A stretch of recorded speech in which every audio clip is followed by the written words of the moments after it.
Hello? Is there anybody there? Can anybody hear me right now? If so, hello. Welcome to the stream. I am just absolutely faffing around with things right now, which is why I'm not actually streaming properly yet, which is why it's still on the starting soon screen. However, that's about to change. Hopefully, when I do this, it won't cut out my audio, but it might, so we'll see what happens. Hello! I'm here now. I made it. And it looks as though my audio isn't cut out, which is pretty cool. I will definitely take that. Also, I've got a filter on my webcam going on. This is what it should look like normally. And this is with the filter. Like a regular webcam. I think that's a bit better, honestly. I'm not used to this streaming setup yet, to be honest. This is what, like the third time that I've streamed since living in this building, and it's a bit weird. It's a bit weird. When I used to stream, I used to have 3 monitors. I'd have like one there, and then one that I would draw on. But now I only have 2. I do actually have a third one like right here. That's me hitting it. It's not plugged in. I could really do with plugging it in, because it's really helpful to basically have another monitor up here that I could look at that would have like chat and have everything else on it. But at the moment, I don't really have that, which is a bit of an annoyance. So well, make do. So if I'm looking down, this is me actually looking down at things, and this is me actually looking at the monitor where I'm doing things. So like, you see mouse moving up here. That is me. That's me actually doing stuff. Got the Lucozade Sport ready for today. Feeling a bit groggy because one of my co-workers had COVID like a day or 2 ago, and I have a feeling that he may have given it to me. But he has. It's like first day sort of thing, so it's really not something that I'm too worried about. So I'm just gonna power through. This is my plan. Power through. Screw. If it is COVID, screw it. I don't care. I just realised you can see me checking over to YouTube when I do that. So I'm gonna I might make this a bit bigger so it's not as obvious what I'm doing. Let's see. Let's just do that. Just so my taskbar isn't visible. I like when people can't see the taskbar for some reason. Alright. Can I get everything else set up properly now? Hopefully. Do you know what? I think that looks good. That looks good for now.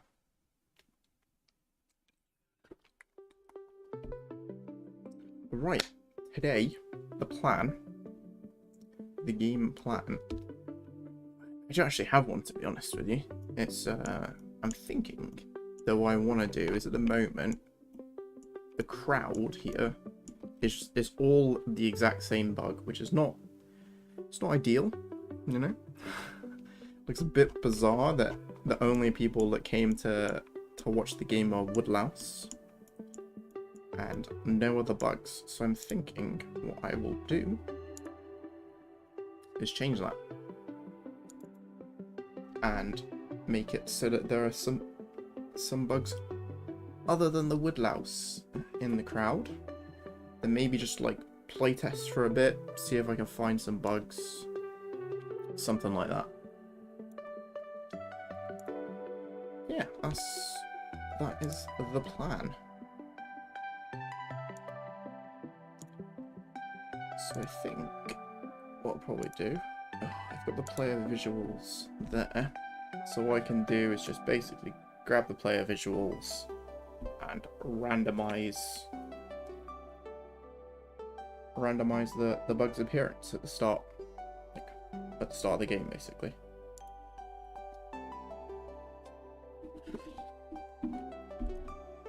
Do I need to do it here, or would it just be easier to do it on the actual player visuals script? I think it might be easier to do it on the player visuals script, honestly.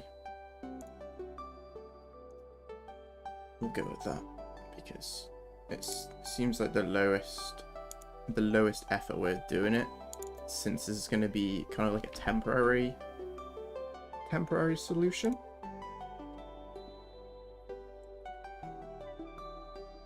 So yeah, we'll go with that. It's an easiest way to do it. I want to clean some of this up because this is some pretty awful looking code. Let's get some regions in here so it's a bit easier to look at. Alright, serialized fields. Player, that can go in there. Costume and the VFX, that can go in there. This is not great. Why are these just public? I should really ideally make them properties. Another thing that I've done, which is a bit of a dumb move, is I've done a bunch of properties and then I just serialized them using field serialized field, which is not how I really want to be doing things, but it is the way I have been doing things. So I think now it's player run particles, is it? Yeah, player run particles. So really, I don't think that needs to be serialized. Let's check. The easiest way to tell will be by going to the actual player and seeing if the actual player has them serialized on it. It does. In that case, what I need to do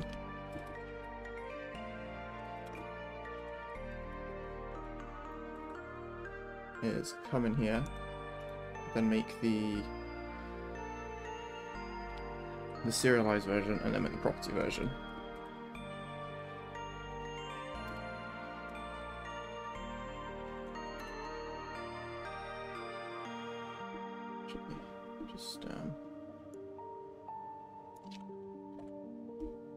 Just check something quickly first.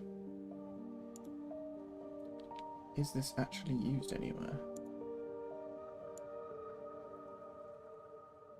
Other than in itself, it's not. So really,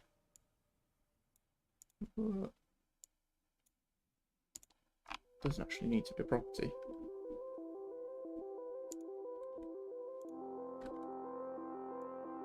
You just do that. Okay, these definitely need to be a property. Public player visual index. Let's see.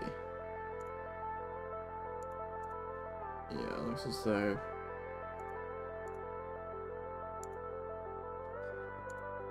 it's being used on other scripts. Yeah, it's being used on other scripts.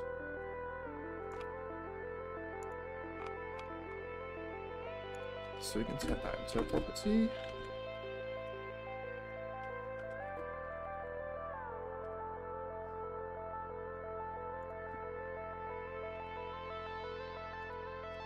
Probably get a private setter on there.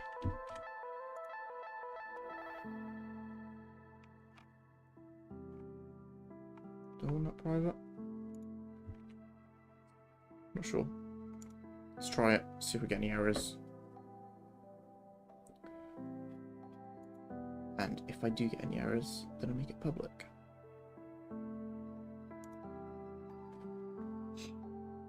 Looks good. Looks bloody good to me. Let's make a region for all these properties.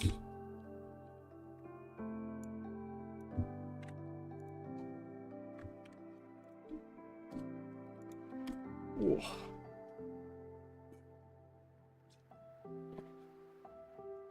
Did not realise how rough I would be feeling whilst doing this stream. I'm gonna power through. I may cut it a little short, just for the sake of not dying. Because I would rather not die.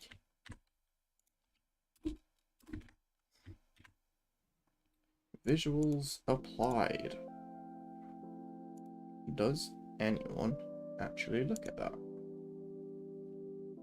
The sprint trail does, apparently.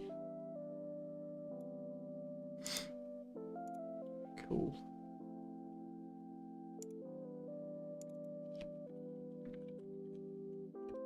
Let's rename that with a capital V.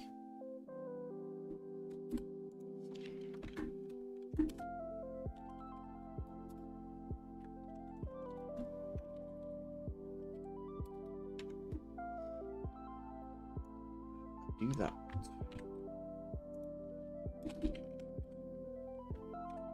Beautiful. That's looking 100 times cleaner. Could really do with a region for the monobehaviors. So we can chuck the start method in there.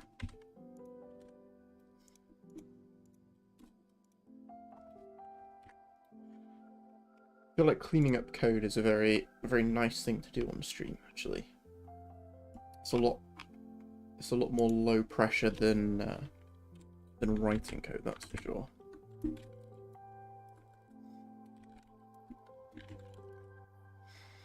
It's very hard to focus on speaking, like reading, doing all that sort of stuff whilst also writing code. Like just all the general things that you do while streaming. So it's quite nice. It's quite nice to just be like just moving things around basically.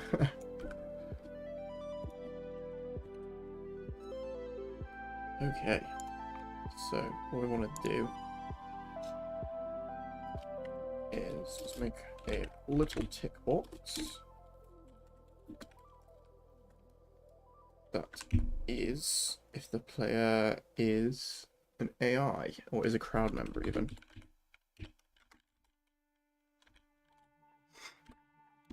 And then on start, if they are a crowd member, I think I have a random, yeah, oh well.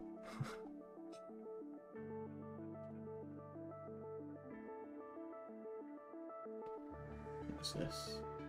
The player's bug number is less than the amount of players on the away team, then it gives them a random number. Otherwise,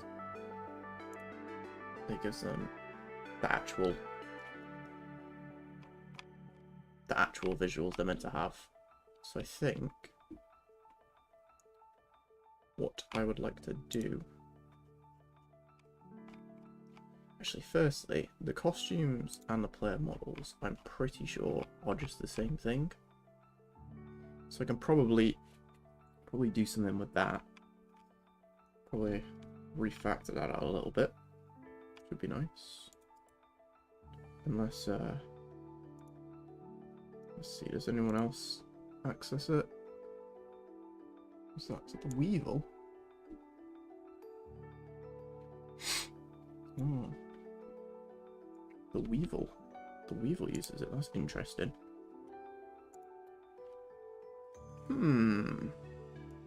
How do I want to do this? To be fair, I could just take the costume.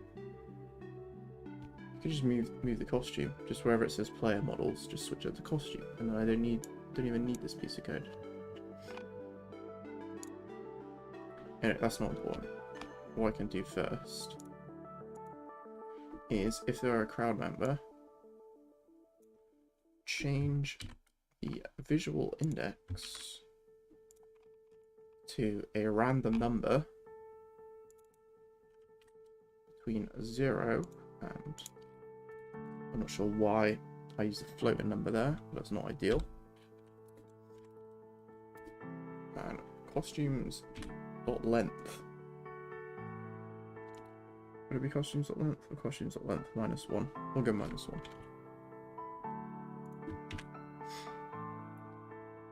And then visuals applied is true.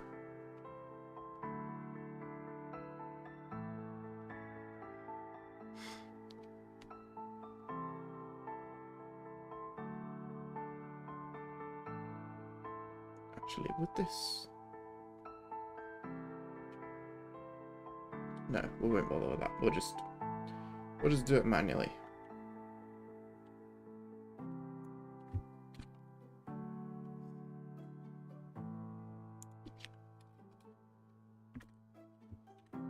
That'll do for now. That will bloody do. And then we just go over to the crowd member. Go to the player visuals and it is a crowd member. Yeah, so length is 18, so -1 would be 17. Cool, so that was right.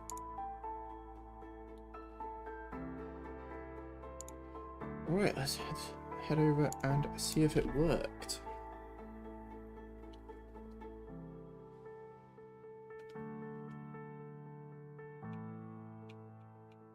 Oh, that's not ideal. Why isn't that changing now? What's going on here? I think first I need to be logged into Steam, so I'm not getting that stupid Steam error message. That would be a help first.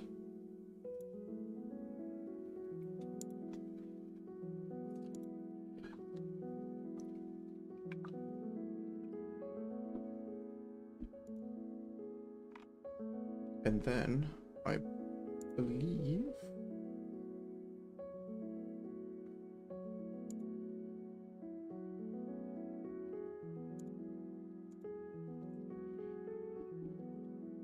that's probably because that's private. Change it over, hopefully that will fix it.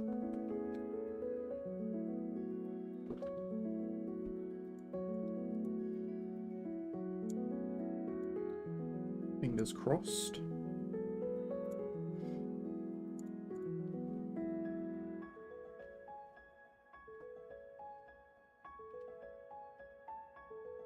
Oh. No, it's really not liking it. What's going on there? Firstly, let's get rid of all this debug crap. It's going to make it hard for me to tell what's going on. Then we can try again.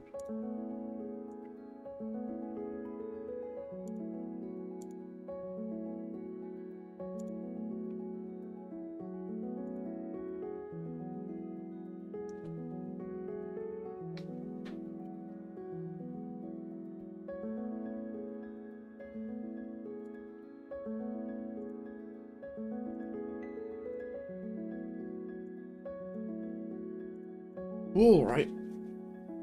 What's the problem? What's the problem here, Professor?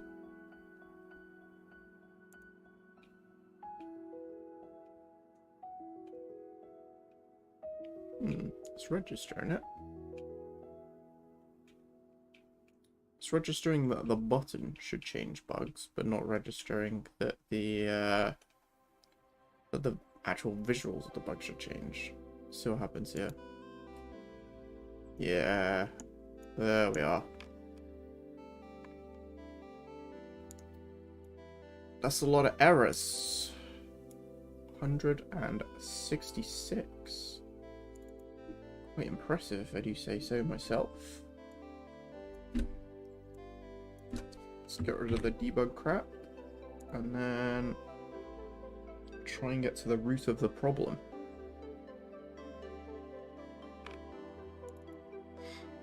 Let's see. Assignability. Yep, that'll be that won't be helping, because why would the guys in the crowd need an ability? Okay. So there's all of these that's happening. I'm assuming on the crowd members. And then what is going on here?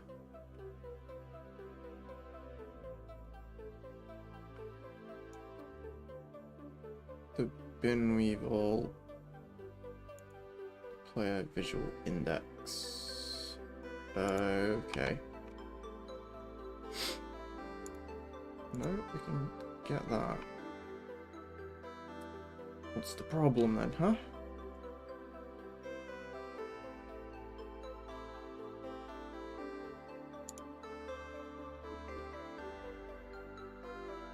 Player visuals, player model. Can we get access to the player model?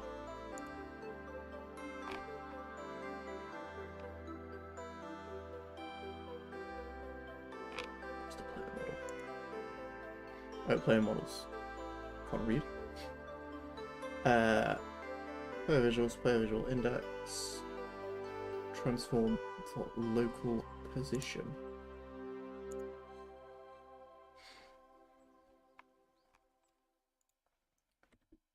You know what? I'm not sure why it's happening, so we're just gonna run it back and hope for the best.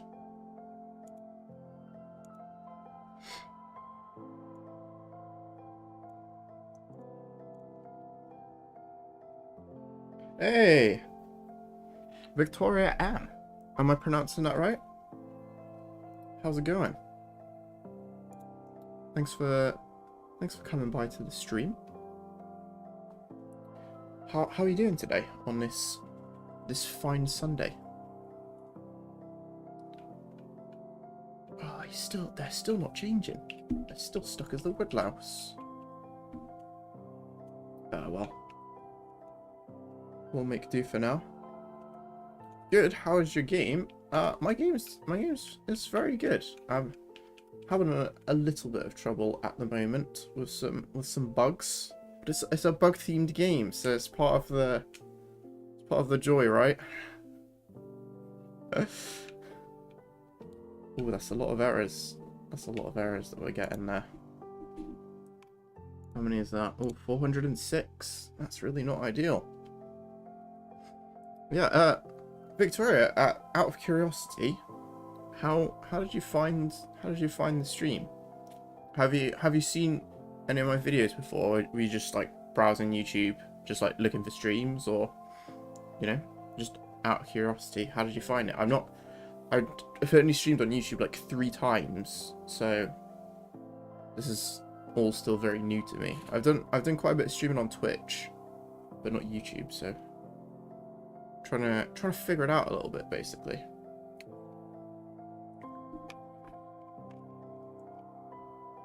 Oh, this is not ideal. It's a lot of errors. A lot of bloody errors, that's for sure. Watch all of my videos? Damn, Victoria. That's hardcore. Looking at, I mean, when I started making those videos, I did not know what I was doing editing at all. So I feel a little bad for you when you said you've watched them all. But I appreciate that a lot. That's very cool of you.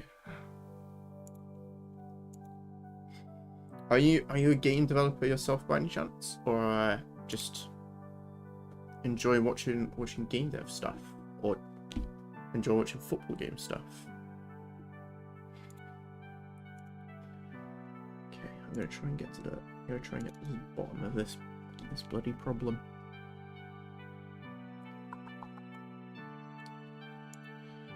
Oh, I see what I did.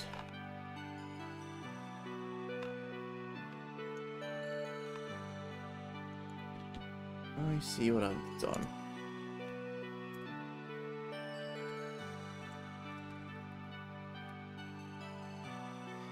You just love developing content? Oh, hell yeah. That's very cool. That's very awesome to hear.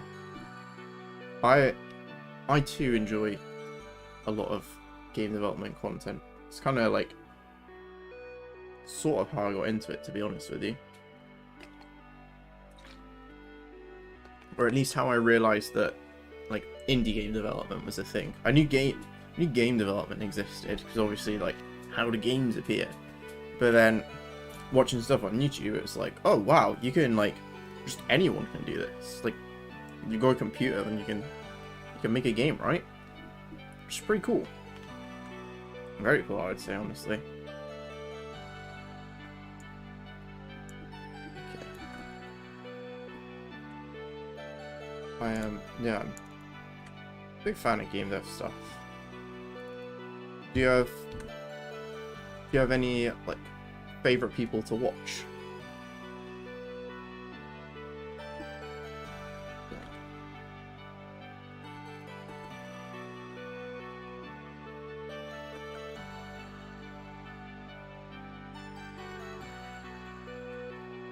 Let not count.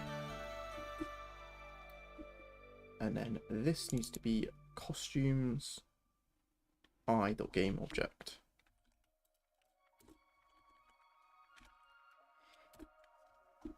Perfect. That looks good to me.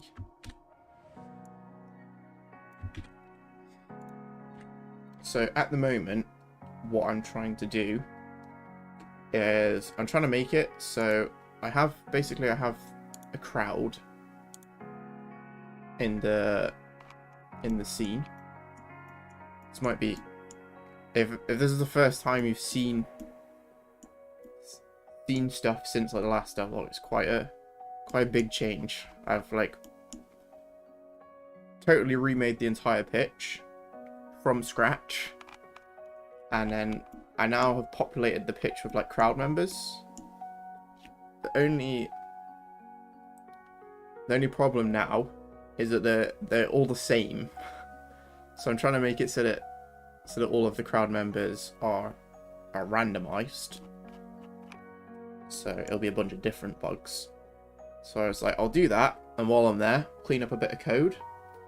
And in cleaning up code, I broke everything. Very, very smart of me. You like Robuilder and Luke Muscat? I've not heard of Robuilder actually. I need to look them up. But I absolutely love Luke Muscat. He is incredible. He is a extremely big influence to me, at least. Like if I could be even a 10th of what he is, I'd be pretty happy. Let's just say that.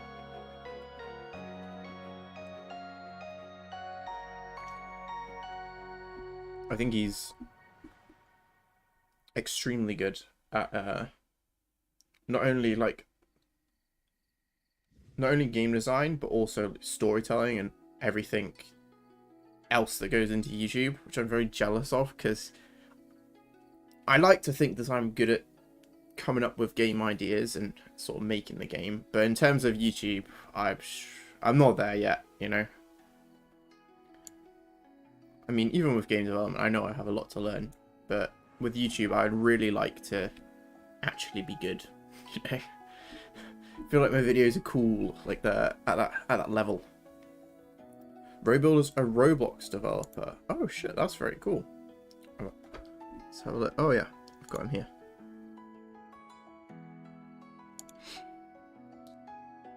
Damn. Do you know, I've always wanted to try Roblox development. I don't know why.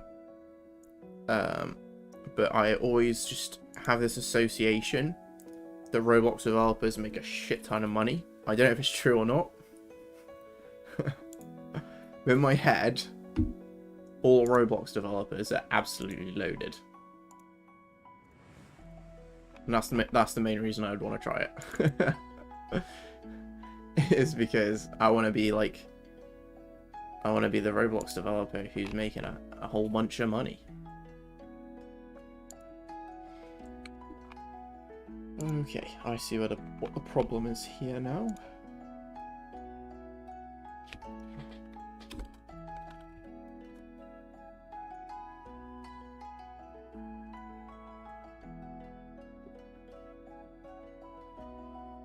You should. I'll come back in a minute. Gotta go. No worries. No worries, Victoria. Let me know when you're back. I'd love to talk to you some more. See you in a sec.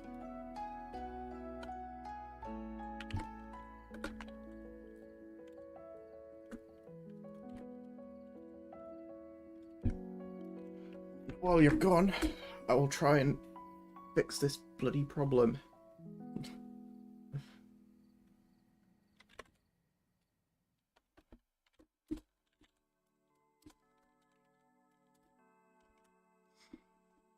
Beautiful, okay. Now, wherever I've got costumes, I can replace it with the property costumes.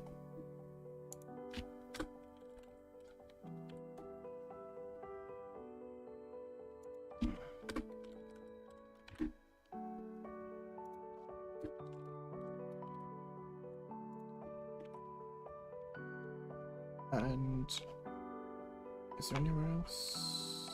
Oh, yeah, there's a bunch of places.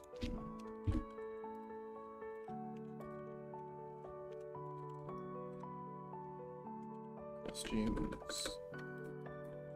Got length.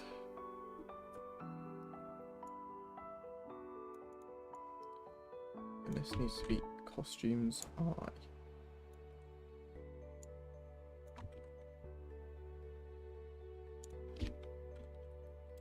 Game object dot set active. Beautiful. Alright, how many errors are we left with? Only 5. That's pretty good.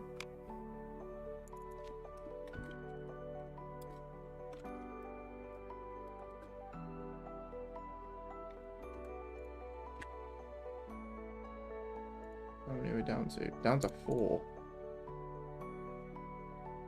It's the bloody bin weevil. The bin weevil's just causing all of the problems around here.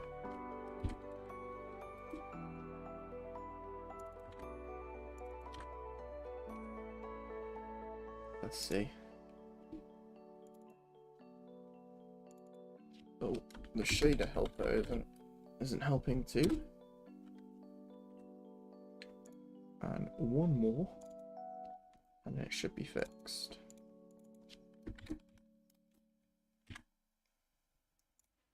Let's see. Fingers crossed. Hey, no errors.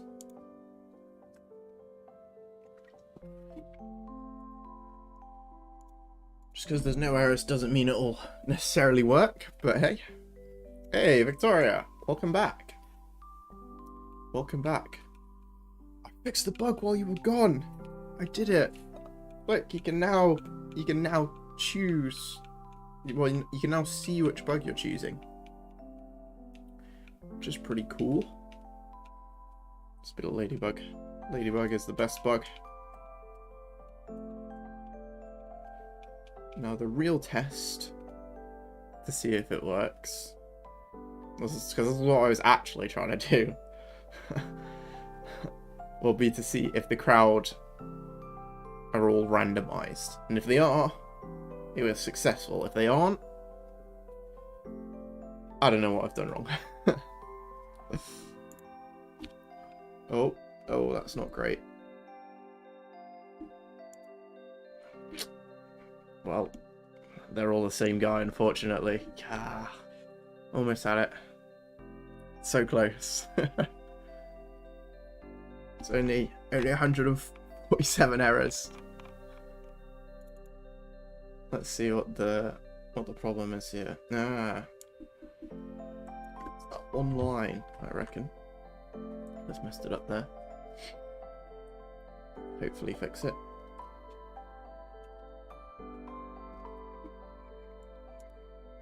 Alright. Okay, fingers crossed that this works now. Yeah, Victoria, I've got to say, oh, is your game going to be available on mobile? Victoria, that is a very good question, because I have thought about that a lot, and I have a friend who really wants me to put it onto mobile. However, the problem with that at least that I see is it doesn't look like it at the moment, but it's a fairly performance heavy game. Like, I don't know if you can, if I zoom in, you'll be able to see. This is part of this is because I'm very bad at optimizing, but I will optimize it eventually. But if you look at the frame rate, it's currently sitting at around like 180-ish in the menus, which obviously you're going to get crazy high frame rate in a menu. Look at that. Well, this menu's got like 300 odd frames per second. But when I go into the game, you might notice... Oh, no, it doesn't. Will it still show me the frames per second? You might notice the frame rate is only around like 70 odd. And when you're actually playing, it's even lower. Annoyingly. Well, when it works when you're playing, it's about 70 frames per second. And I have a fairly decent PC. So my only worry is, if I do put it onto mobile, they'll just be really, really slow, and it'll be really hard to play. But I would love to put it on mobile. I did try building it onto my phone a while back, and it worked. I got like a virtual joystick, so you could just play it on your phone, and it was a little slow. But that was before I made this new pitch, and I made the pitch in a very unoptimized way. So that's definitely not helped. You can make a lower graphics mode. I think I would 100% need to make a lower graphics mode, to be honest with you. Because realistically, once I put other stuff into the game, I think it'll be really hard to get it running smoothly on a phone. But if I can get it running smoothly on a phone, I would love to get it on mobile. Just need to figure out how. Yeah. Where is... Okay, there's one error going on. And you should hire someone to optimize the game. I mean, I know how to optimize it. It's not that I can't do it. It's more a case of, while I'm developing it, I'm just trying to do it as quick as possible. Just trying to absolutely blast through, getting as much stuff into the game as possible. And the easiest way to do that is to make it not very optimized. To use pretty like dirty looking code. So I will optimize it eventually. It's just, for now, I just want to get it playable. I want to get it looking somewhat good. If it's running at like 30 frames lower than I would like it to, but it's still running well, then that's good enough for me. But I will come back and do it eventually. The main problem is the shaders that I'm using. So if you look at everything, oh, the crowd's finally randomized. Everything has this like cell shading look to it, and it's pretty performance heavy. But if I was to put it on mobile, I probably wouldn't do the cell shading. I'd probably just do something a bit simpler. Maybe not even have it lit with like the fake shadows. So that'd probably save a lot in performance, I reckon. Safe? Bloody hell, mate. Good to see you. How am I? I'm doing pretty good. How's things with you? Sorry it's been a second. I've been not been doing an awful lot, honestly. I've just been existing. To be honest with you, my work has been promising me that they'll move my shifts around. And when they do, it'll be perfect for me to stream. And I've been telling myself, they're going to do it. Any second now, they're going to do it. And they just haven't for ages. So I was like, do you know what? Screw them. If they don't want to do that, they don't have to do that. But I will stream nonetheless. I'll stream anyway. Even if it might not be like the ideal time of day to stream. So I'd really love to stream in the evening. But the problem is that my current work schedule, I have to be up really early in the morning. So like streaming in the evening is just not possible because I would either have to stream or sleep, and I'd prefer to sleep. Life's been good. Watched Inside Out 2 recently. It's probably the best movie I've seen in my life. Really? Damn. I watched the original Inside Out, and I thought it was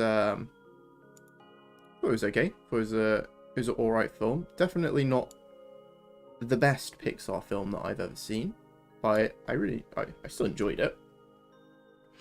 But Inside Out 2 is the best movie in your life. Okay, safe. Just to get like a perspective of what you think about Pixar films, what would you say after Inside Out 2? What would you say is your next favorite Pixar film? You watched Inside Out 2 days ago. Oh yeah, Victoria. What did you think? What would you rate it out of 10? What would you say?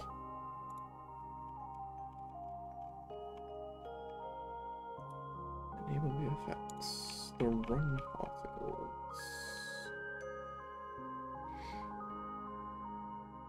Inside Out 1 comes second. Okay, so maybe we might have a little bit of a difference of opinions there, maybe then.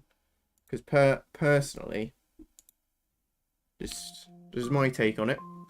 I think there are better Pixar films, but you know, each to their own. I'm not gonna be like, I'm right, you're wrong, sort of thing. It's totally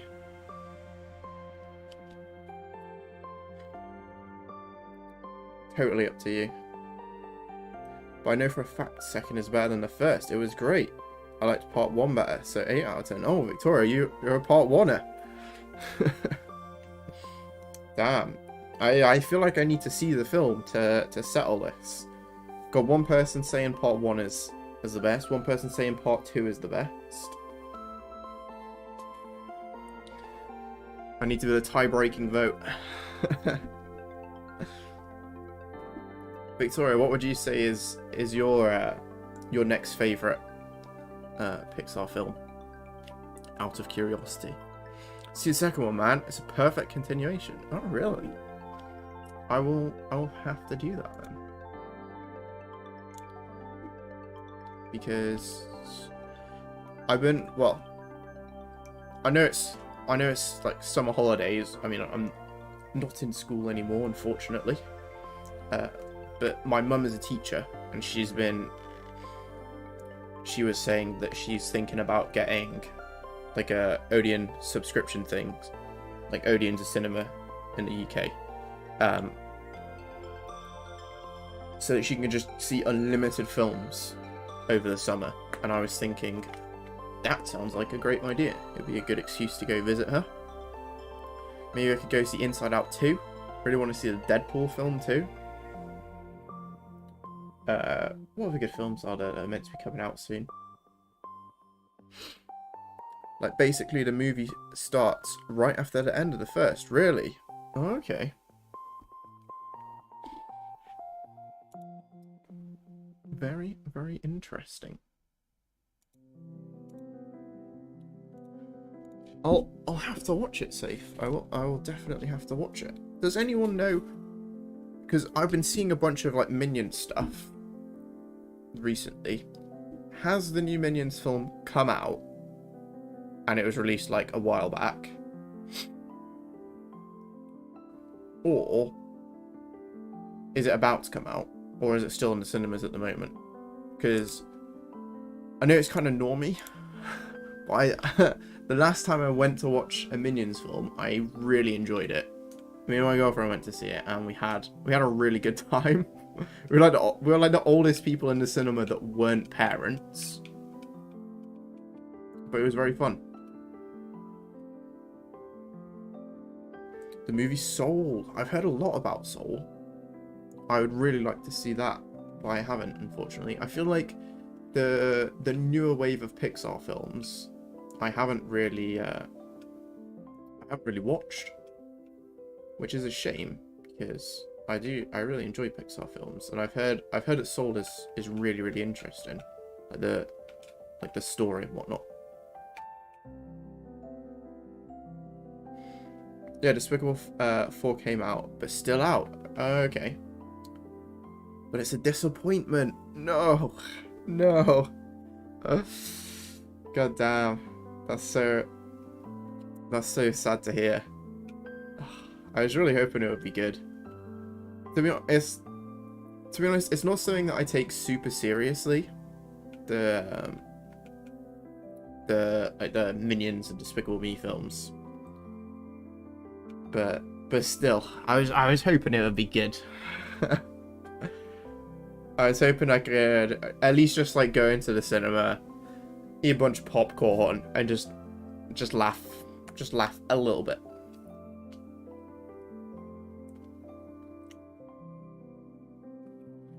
My mistake. Does one me falls? I got what you meant. Don't worry, Victoria.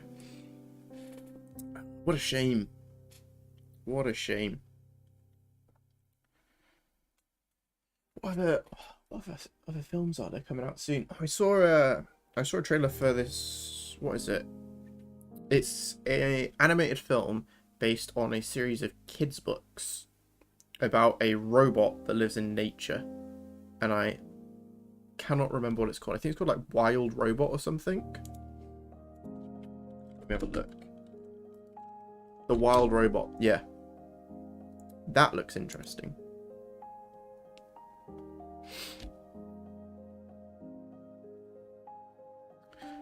Soul, Inside Out 2, and Coco were the last good movies in the new gen. Really? I would say I really enjoyed Coco. I'm personally a big fan of the cultural Pixar films. So stuff like Coco, Moana, stuff like that, where it's like, I mean, being a white guy from England, you don't experience any culture over here. It doesn't exist in the UK really. So actually seeing stuff that's like tropical and like seeing like Latino culture and that sort of thing is very cool. I really enjoy it. I feel like a more well-rounded person when I leave the cinema. What do you guys think of Kung Fu Panda 4? I haven't seen it, Victoria, I'm afraid. Would you recommend Kung Fu Panda 4? What would you say? Inside Out 2 is like a comeback for Pixar. Really? Safe? Damn. Okay, Safe. I have a question for you. This is going to be potentially a controversial take that I have here. Did you watch Cars 3? And if so, what did you think of Cars 3? Ask.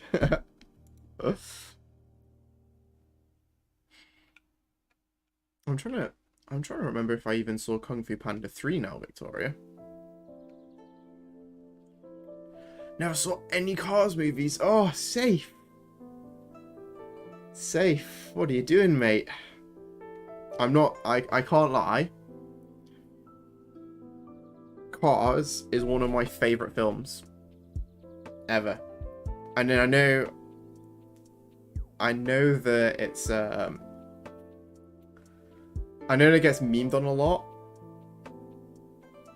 but man, I really really like Cars. It's the fact that the Lightning McQueen is a main character. He's like already won, right? Like, you know he's gonna win. You know he's gonna win the race, but the story isn't about that. The story is about him as like personally developing, rather than just like a racing car needs to go faster sort of thing.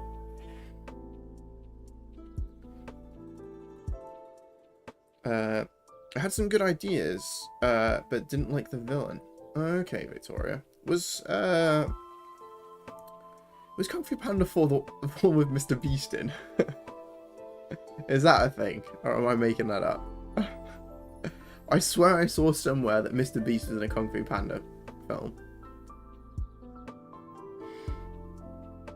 I'm literally the last year of Gen Z. Okay. I get you, see. Trying to, yeah. That gives me a bit of a better picture of what sort of films you'd have been watching, like animated films and whatnot. Was Cars 3 the movie with the agents? That was Cars 2. So, okay, I'm one of probably the biggest Cars fans alive. Cars 1, I think, is an absolutely amazing film. Cars 2 is an absolute abomination. Don't watch Cars 2. Cars 2 is the one with the secret agents. It's awful. It's so bad. It ruins the franchise. But then Cars 3, they bring it back, and Cars 3 is amazing. I think it's really good. I could go on forever about why I like Cars. Back when I used to stream on Twitch,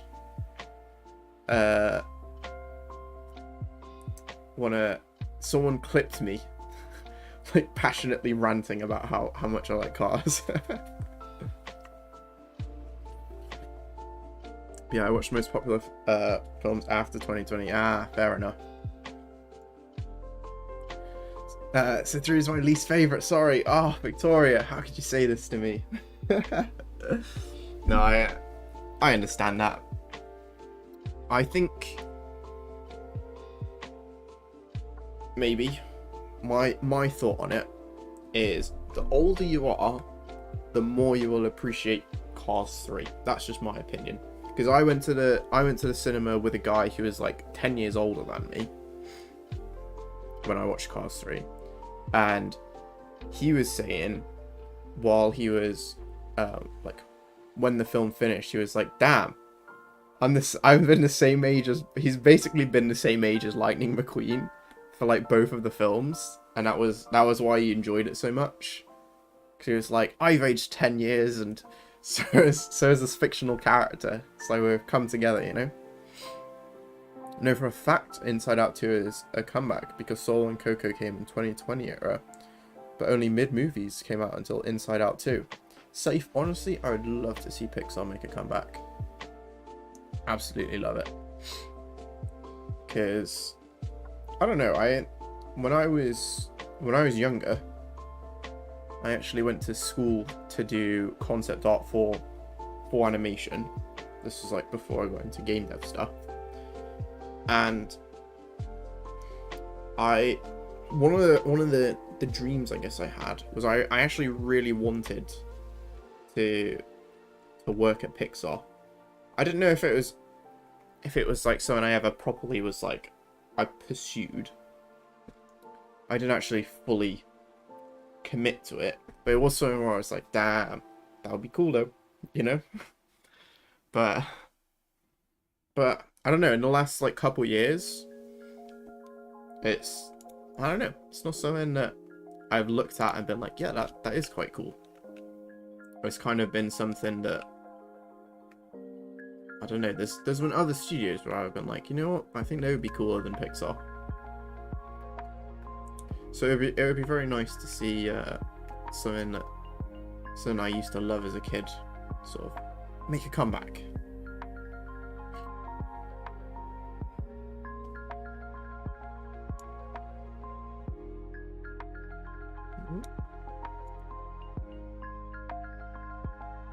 What's going on?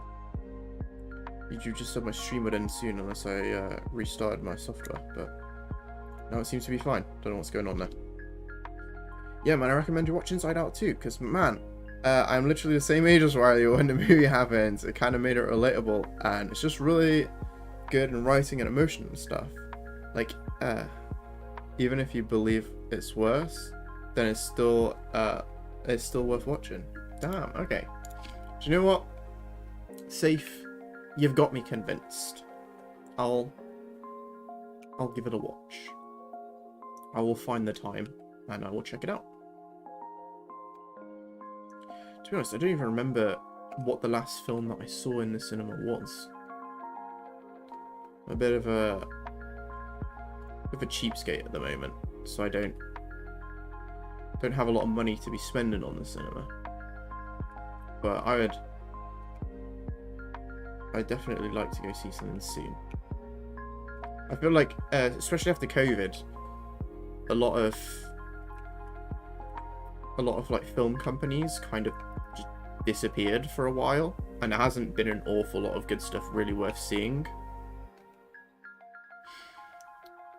But now that that's over, all of these companies have had a chance to sort of recoup and making great stuff again, you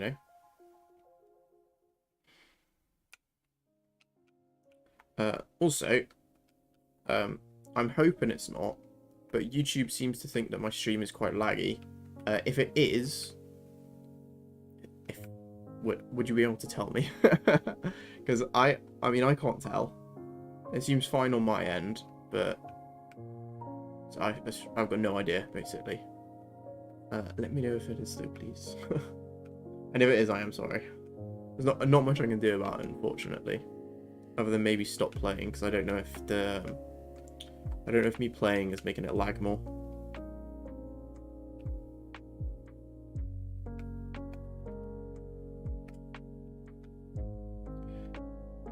Inside Out 2 was really relatable, really. It's a very sort of coming of age type film, like teenager becoming an adult sort of thing. But man, I want to say Inside Out is the most relatable masterpiece I've seen. Really? Wow. Damn, see? Absolutely loving Inside Out 2.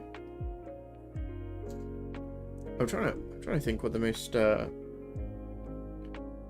relatable film that I've seen in a while is.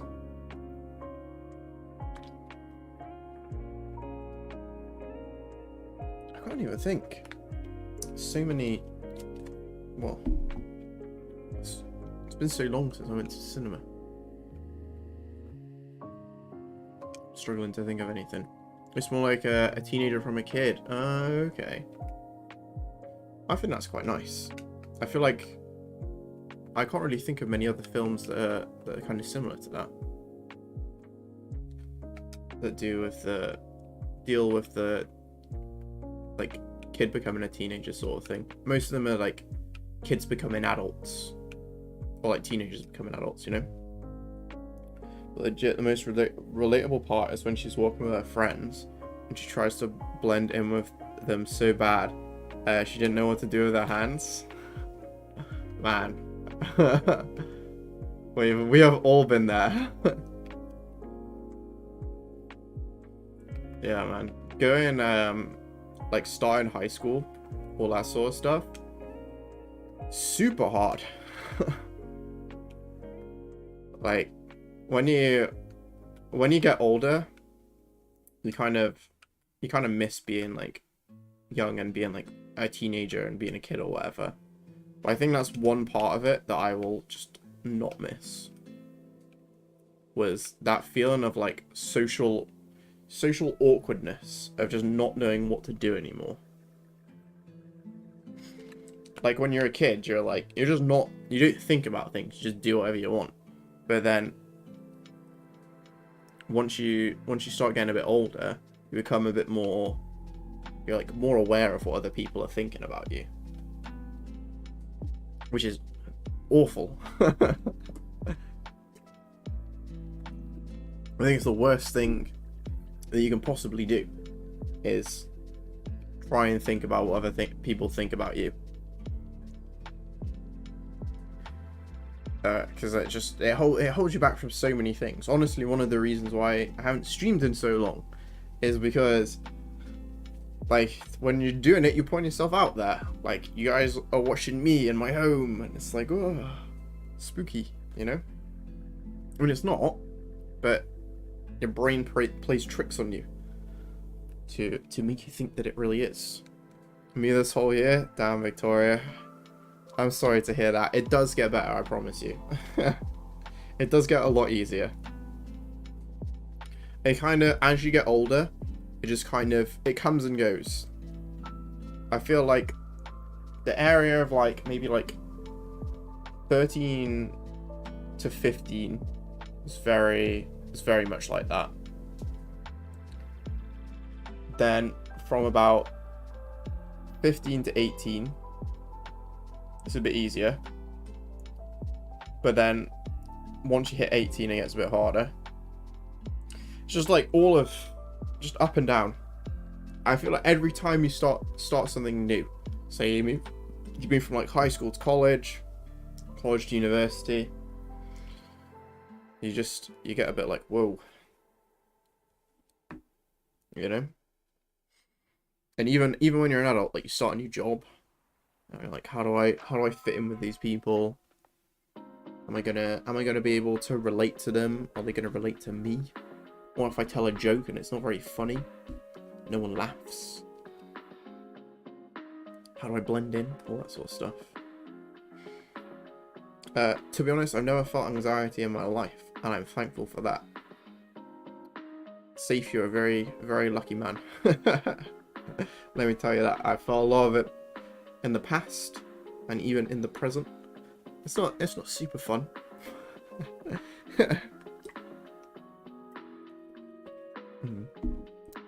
It is better. Nice. That's good to hear, Victoria.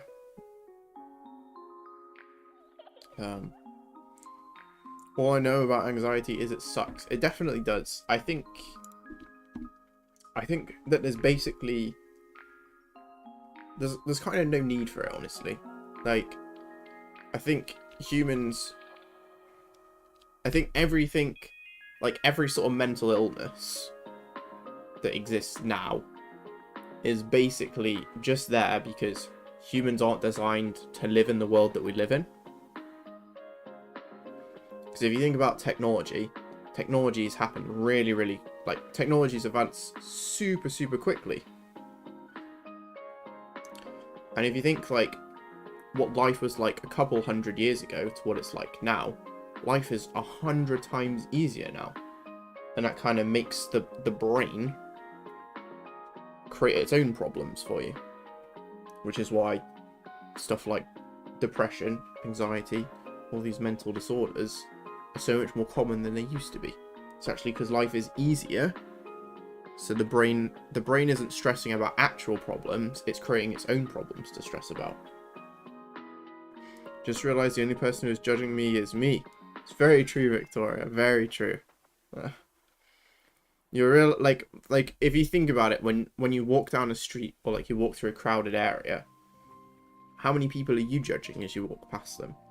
You maybe are judging the person who's wearing like a crazy hat or something, but the majority of the other people just kind of blend into the background, right? That's the way I see it, at least. I mean, if you are someone who wears like, who really sticks out, then yeah, I think people will probably try to judge you a bit more. But if you're just a fairly sort of regular person, chances are people are more worried about what they're doing than what you're doing. Yeah, I think I know what it feels like because of Inside Out 2, and searches. It sounds really bad. Yeah, it's not fun, Safe. It's not fun. Well, I'm glad that it's something that you don't really have to deal with, you know? And I hope that you never have to. That is really true. Yeah, no, I think I think about that stuff a lot, to be honest, Victoria. I think about a lot of like brain stuff that goes on in our heads a lot. So I don't know. I think it's very important to understand how you work as a person, right? Like it's good to understand how the world works, and it's good to understand how maybe like math, science, English language work, all that sort of stuff. But it's also important to understand how your brain works.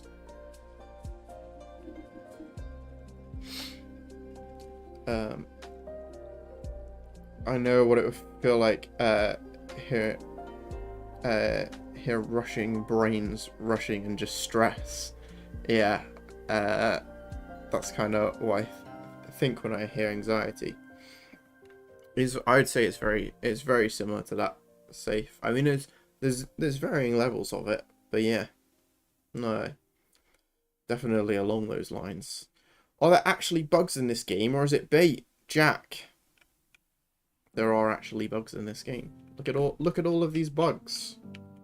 You've got a woodlouse, a bee, snail, an ant, a caterpillar, dragonfly, ladybug, worm, moth, dung beetle, termite, cricket, spider, mantis, weevil, millipede, bombardier beetle, and all the way down here, a butterfly. But there are also the other kind of bugs, which you don't want to see in games, unfortunately. I'll show you with the spider. The spider's very broken.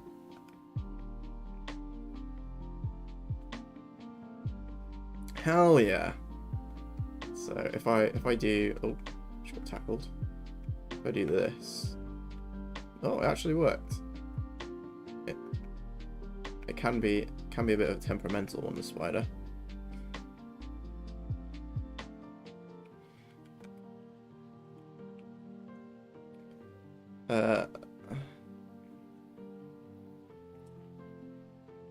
It's soccer but bugs. Hell yeah, Safe. You're like the promoter around here. Have you watched Yes Man? Victoria, I watched Yes Man for the first time this year, actually, after someone recommended. What was it, last year? It might be the end of last year, early this year, after someone at work recommended it to me. I thought it was an amazing film. I really liked it. That's like, if you have anxiety, that's just what you got to do, right? Say yes to everything for a bit and see what happens, because the chances are things will work out for you the majority of the time. Obviously, don't say yes to everything. Bug soccer, bug ball. Hell yeah, Safe. Safe. Do you say soccer or do you say football? Where you're from? I think you said you spoke Arabic, but I don't actually remember where you said you were from. Could I recommend adding a velvet worm? A really interesting animal.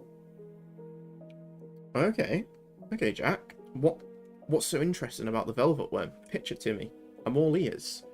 The majority of bugs already in the game were suggestions from people who watched like the videos I make about it. So if you have an idea for a bug and maybe an ability that goes along with the bug, go for it. I would love to hear.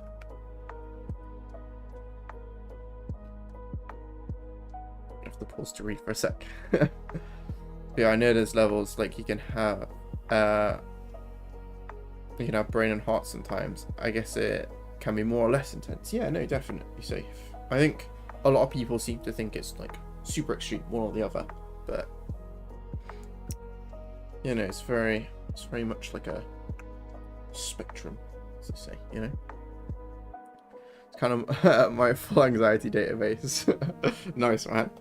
Dude, no joke. I'm actually on board. This looks fun. How different are the bug playstyles? So, Jack, every single bug has a different ability, and then on top of that, they have different stats. So, if I unpause for a second, you can see how... Oh, I stop getting tackled. I can pass the ball. No, it's raining as well. That's not ideal. I was gonna show you, like, the snail is super slow, the bee is super fast. Oh, the snail's caught in a bubble. Never mind. But all the different bugs have different abilities, and all the different stats, and all of the abilities are kind of themed around what the bugs can do in real life, I guess. So the woodlouse, or like the isopod, kind of rolls around like this. Look at him go, and he knocks people over. The army ant summons a bunch of other little ants to protect him. The bee gets a stinger and can sting people, and then the snail leaves like a little trail that like speeds his team up and slows down the enemy team. So yeah, there's a bunch of different play styles.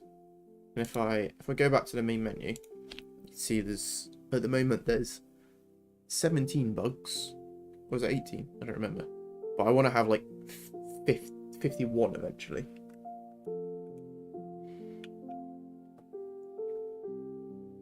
A very ancient animal, kind of in their own group, separate from any other invertebrates.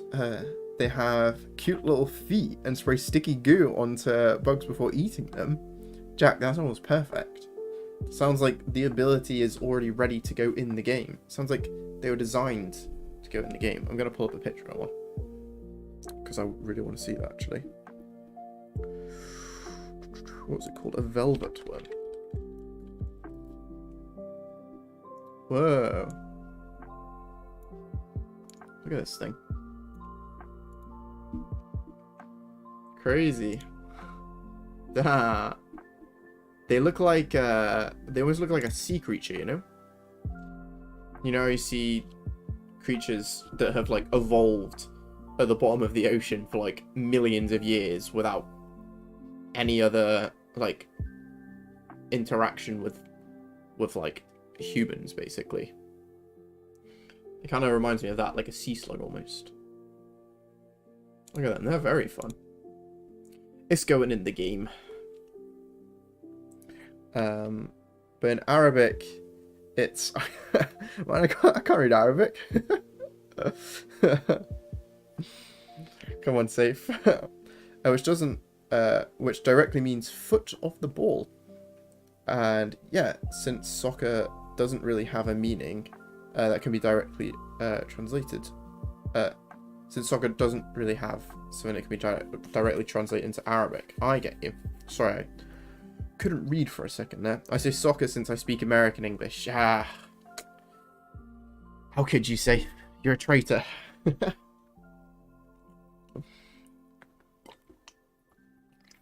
No, when I make videos and whatnot and talk about Bug Ball, I'm always like, do I call it football or do I call it soccer?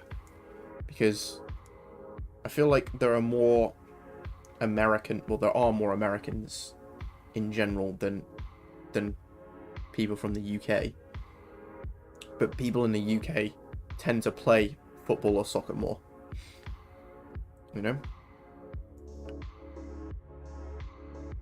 I have an idea, make it sticky goo at the player, and if it hits them, it sticks the insect for 15 seconds. Damn, that's a lot of time. That's a lot of time, Safe, but I think that would be a really cool idea. Alright, like they could like shoot out, like, and then it hits them, and then they get stunned or slowed or something. That's a really sick idea. Jack, I might steal that if you're okay with that, because I think it is an awesome idea. I'm going to leave that tab open for once I'm done. Are you planning to add a mosquito? Victoria, I am. I want to say someone else might have suggested a mosquito to me. Or I've seen... seen the idea for a mosquito somewhere. I think it might be in Discord, actually. I think there's someone in Discord who's, like, super good at coming up with ideas. And a lot of people seem to think that this character here, the Weevil, is actually a mosquito. Let me show you. Where are we?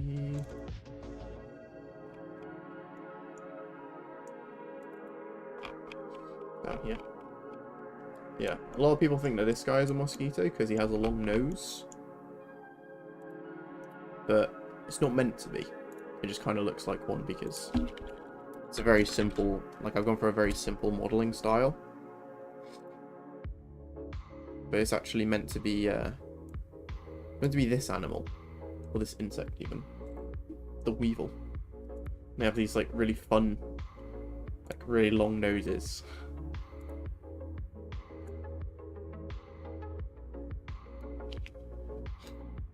Call it Bug Ball. Don't worry, Safe. I will call it Bug Ball. Anytime I see people playing football, like going around, I'm like, oh, they're playing Bug Ball with real people. These worms are slow. So make a worm slow. Make it a good idea to keep the ability balanced. Yeah, I agree, Safe, because at the moment I do have this worm, which is just kind of a generic worm. And the generic worm just kind of burrows into the ground. But it would be cool to actually have different varieties of bugs. So for example, like this is a dung beetle and this is a bombardier beetle. And I think having like different types of worms, maybe different types of bees or something, all that sort of stuff would be really cool.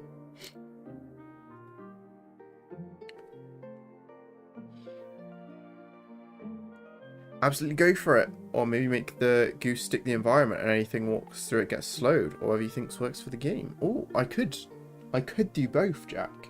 I could make it so that it hits people, and then when it hits them, it sticks them, and then it leaves a puddle underneath. And the puddle that's underneath then slows people. I think that would be fun. Weevil time! Jack, out of curiosity, have you heard of the game Bin Weevils? I think it's something that only people from like a specific era in the UK will have heard of. But the Weevil's ability is purely based off of this like stupid like MMO style game from like that like 90s kids remember. What about a firefly? Victoria, I have someone has suggested to me a firefly. I think it's a really fun idea. Because one of the things that I want to do, so the moth's ability is it makes the ball glow, and then the moth will zoom towards the ball because it's glowing. But I was thinking, what if the firefly, when it glows, it basically acts as a distraction for the moth?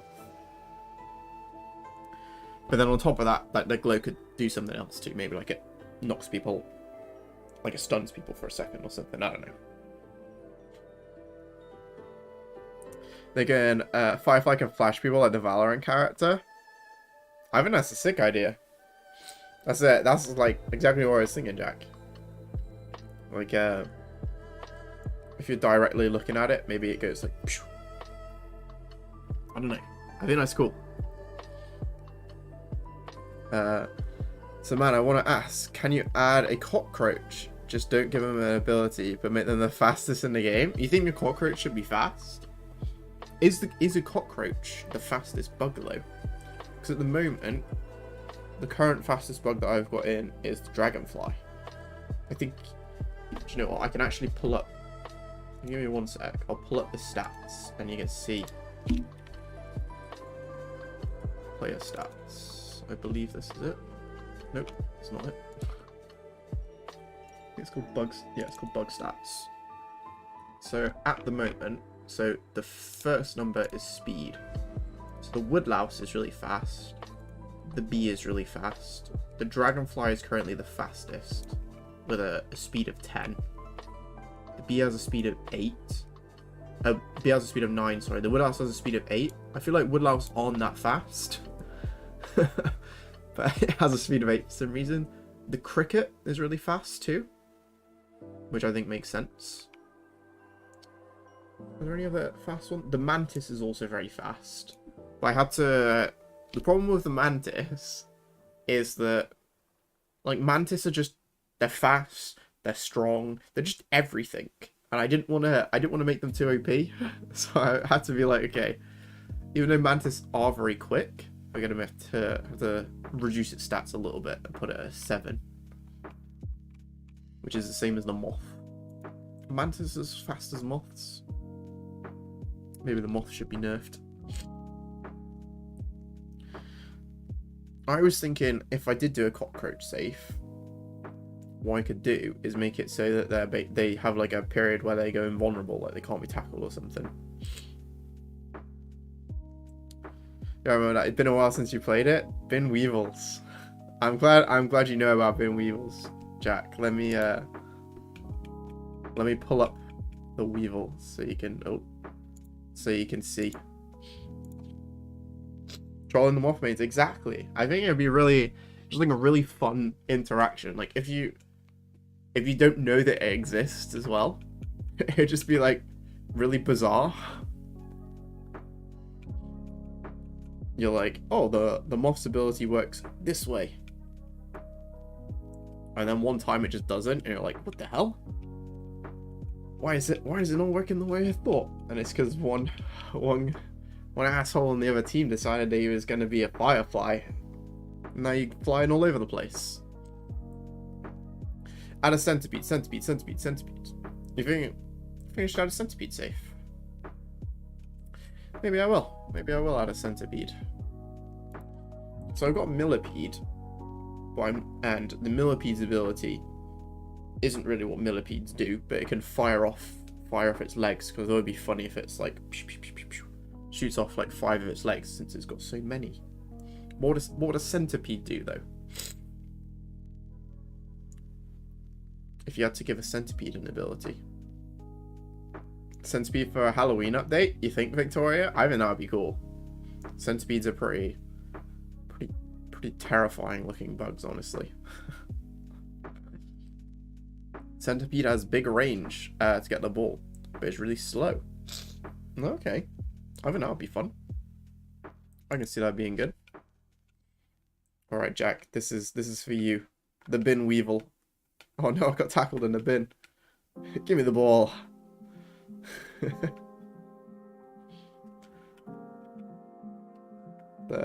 I think the weevil is potentially my favorite character.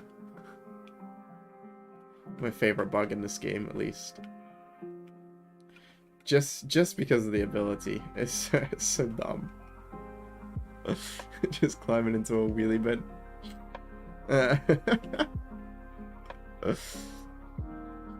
Makes ability that he turns into a wheel and can roll really fast. Ooh. I like that one, Safe. I like that one a lot. It sounds very similar to the woodlouse ability. Or like the isopod ability, because I've got that so that they roll into a ball and go really quick and knock people over. Maybe I could make it so that the centipede one is more powerful but not as fast. Oh my god, actually in bins, yeah. They're in the bin. Yeah. Whenever I play against my girlfriend, because she's basically who I test with, because it's all local multiplayer. She always plays as the Weevil, and it's really annoying because the Weevil is actually super strong too. Like the Weevil is probably the strongest in the game at the moment. I'd say the Weevil and the Ladybug are kind of rivaled. just because I've not done a huge amount of balancing. Had a tick. Oh, okay. Sorry. What would you think the tick's ability would be? Jumping around? Something like that? Like make it become a circle and roll around. Okay. I think that would be the funniest thing on earth, you think? Do you know? Okay, I'm gonna restart and I'm gonna get a dream team of the team that I think have the most fun abilities. And you can tell me if you think what you think of them in comparison. Okay. I'm gonna assemble the team, then I'm gonna run to the loo. And I'll be back. Alright, what else is good? The worm. Worm is great. The weevil. Well, I mean, we just saw the weevil. The cricket's got to be in the team. Bombardier beetle, 100%. Then maybe the butterfly. Oh, just overridden the wrong one. Alright. Give me 1 second.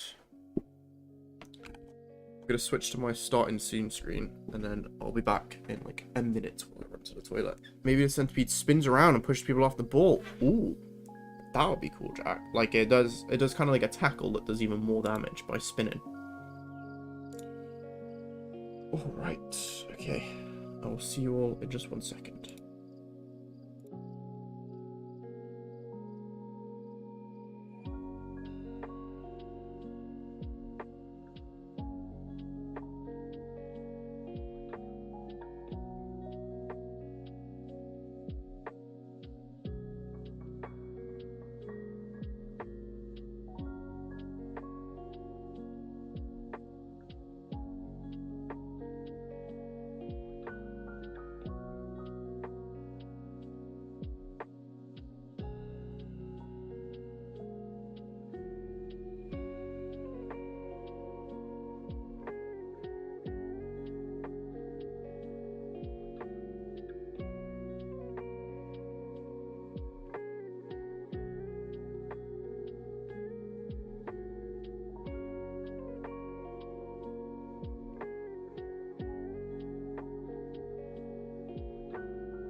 Well, hey, I'm back.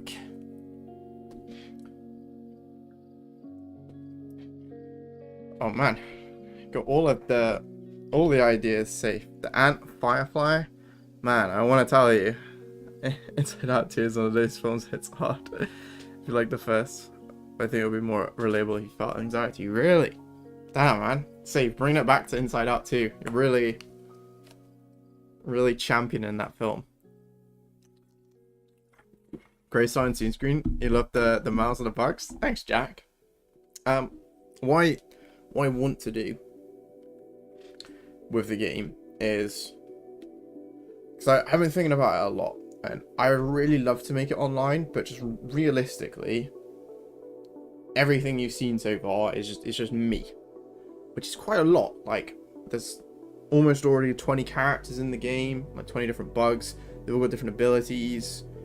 They play against an AI that I've like written myself, modeled all the pitch, modeled the whole pitch, made the shaders myself. Like basically there are a few, I've had a help from like a friend with a few different things, but like 99% of what you see is just me making it. And I'd love to make it online, but I don't see that. I don't see how it would be possible, just me. But with not doing online, it means that I do get to focus a bit more on other things. And one of the things I would love to do is add in like crazy amounts of customization. So I think it'd be really fun if you can like change the eyes of your bugs, change the mouth, all that sort of thing. I mean, that'd be super fun. I'm glad you like the starting soon screen. Haven't felt anxiety ever. And the movie legit was the most relatable movie. So I think if you see it, it'll be the most relatable movie. Damn. But yeah, it's hella relatable. Damn safe. Maybe I will have to. Maybe I'll have to check it out.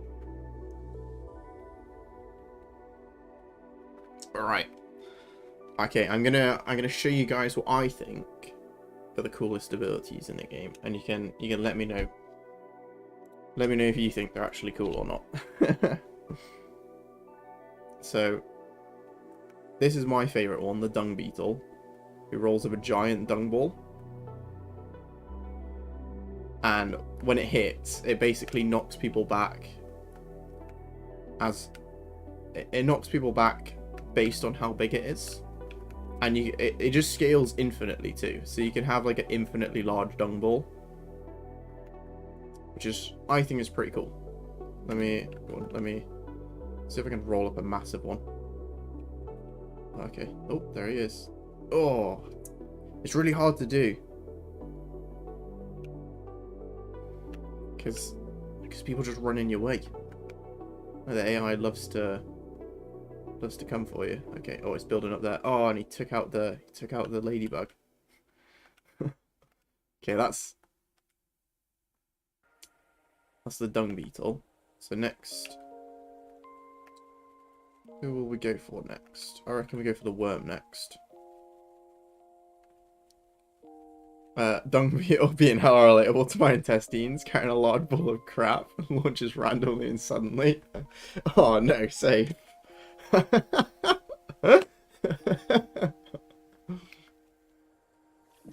There's nothing worse, mate.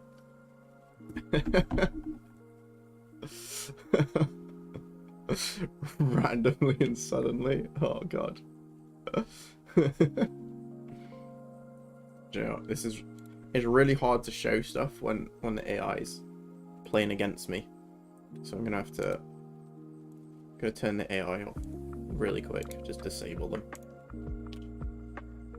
Alright, so the Bombardier Beetle, this one, shoots a bomb. Oh no. God damn it. God damn it, Cricket. That's not what you were meant to do. And a wolf spider. The kids on the back spread for the opponent, so it would be harder to move. Okay, Victoria. I don't actually know anything about a wolf spider and a camel spider too, safe. Okay. And it's faster than the fastest insect. Camel spider and a wolf spider. Let me look them up. Damn. Wolf spider and a camel spider. Whoa, the camel spider looks like very bizarre. Almost doesn't look like a spider. Like the shape is very it looks a lot more like an insect than an arachnid, I would say. I don't know if that's, I don't know if I'm using the correct terms there, to be honest, but hopefully you get what I'm trying to say. Yo, you need to get the Smash Brothers announcer to say the bugs' names when you select them, like a super triumphant Dung Beetle. Could you imagine? That would be sick, Jack. Honestly, the like one of the main inspirations that I have for this is Mario Strikers, so I'm kind of like, I'm treading the line with how much I can rip off Nintendo stuff, just because, I mean, Nintendo, they just do a great job, right? So if you're gonna if you're going to take inspiration from anyone, you might as well take inspiration from the best. I think that would be sick. Could you imagine? Dung beetle. Look it up. Let me go on the wolf spider Wikipedia for a second. Pause the game, just so the timer doesn't keep going. Wolf spiders are a member of the family Lycosidae. Known for the robust and agile hunting skills and excellent eyesight. Live mostly in solitude and hunt alone. They usually do not spin webs. Interesting. Somewhat opportunistic hunters pouncing upon their prey, find it, or chasing over short distances. Wolf, they resemble nursery web spiders. The eyesight distinguishes them. Nursery web, the eyes equal in size. Will it say anything? Oh, here we are. Wolf spiders are unique in the way that they carry their eggs. The egg sac around a silken globe is attached to the inner spinnerets at the end of the abdomen, allowing the spider to carry her unhatched young with her. The abdomen must be held in a raised position to keep the egg from dragging on the ground. Interesting. Despite this handicap, they are still capable of hunting. Another aspect unique to wolf spiders is their method of care of young. Immediately after the spiderlings emerge from their protective silken case, they clamber up the mother's legs and crowd onto the dorsal side of her abdomen. The mother carries the spiderlings for several weeks before they are large enough to disperse and fend for themselves. Very interesting. That's a really cool one, honestly. That's a very, very nice suggestion, Victoria. Is IRL faster than the average human? It can chase you down. It can chase me down safe. But it doesn't endanger humans. Damn. What sort of top speed does that bad boy have? What does it say on the camel spider Wikipedia?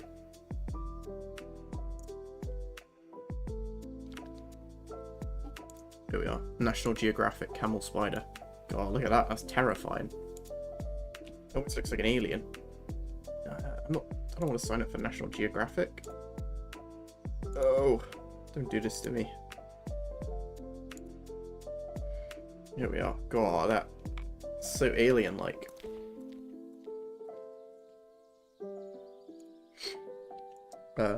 Take steal blood from other animals. Maybe in the game they could steal another bug's ability or get some kind of boost from maintaining contact with another player. Ooh, that's very interesting idea, Jack. They could almost have, like, you know, in racing games, how if you stay behind other cars, you get like the, what's it called? You get like a boost because there's less drag because the other car's blocking all the wind.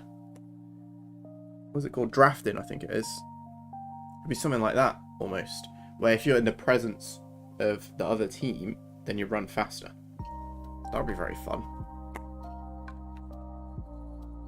I do like that idea. But I also like the stealing abilities idea. So many good options. Make camel spider really fast but no ability. Seems like an OP idea. Or give them a rush ability. You reckon? See, the thing is, I don't know if I want to do characters with no abilities. But I could definitely give them a weak ability. Oh, they got a little animation on how their claws work. That's crazy. They have large mouth parts. What are they called? Chelicerae? The mouth part of the spider. They're extremely large. Forming powerful pincers, much like that of a crab. So they basically have a crab claw for a mouth. That's kind of crazy. Maybe what they do is they like run really quick and then like grab onto someone for a second. So maybe, hear me out here, Safe. Their ability could be that they like dash towards someone, but when they dash towards them, they latch onto them for a second, and then you're kind of stuck to whoever you dash towards. Maybe that could be a way of making it good, but also kind of nerfing it for a little bit, you know? Or an assassin bug. They keep the bugs they kill and stick them to their back. I'm not sure what ability would work with that. Maybe a defense boost if you've been tackling other players. That could be cool. I do like I like the idea of like bugs picking up other bugs. Someone suggested on one of my videos about doing like a Hercules beetle that can maybe like throw other beetles or maybe throw other bugs. I think that would be really, really fun.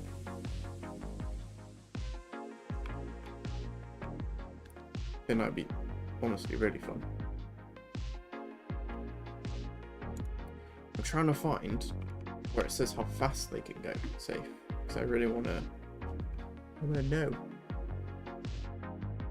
Ecology, life cycle, urban legends.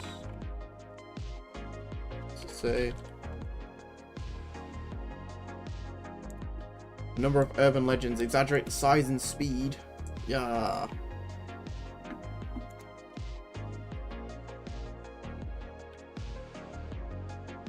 No. It's down here. Top speed estimated to be about 10 miles an hour. That's crazy for a bug. I think the last time I measured how fast I could run, I was in high school, and it was about 14 miles an hour. So that's very fast.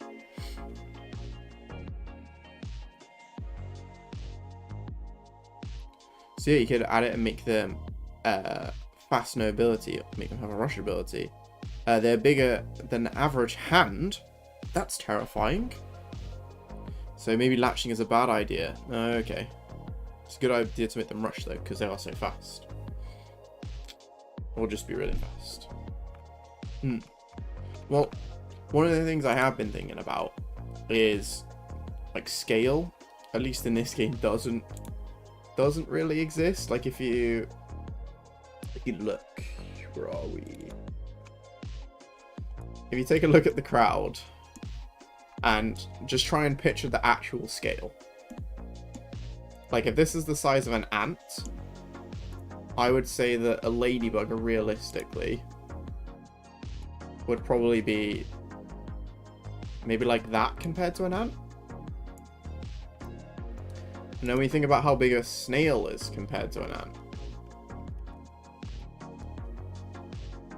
I would say realistically, oh wait, you're probably gonna have a snail being like this compared to an ant, you know? Like the snail is gonna be humongous. I think snail is probably be the largest. How about millipede? Millipede is probably a similar sort of size to a snail, right? Like even a spider, depending on the spider. What spiders? Ah, just ripped his body off. It's not ideal. A spider potentially would be about that big. I mean, it doesn't really look like a spider, but you know what I mean. So if you've got, this is the reference for an ant, this guy here. Then you've got your ladybug, then you've got your spider, and then you've got just a massive snail. So I think when it comes to scale, I'm just not too worried because it's kind of already just gone out the window. Like there are some bugs that I was like, I just can't physically lead them to scale because it still would take up the whole bloody pitch, you know. But I think it's a game, right? No one's expecting it to be realistic.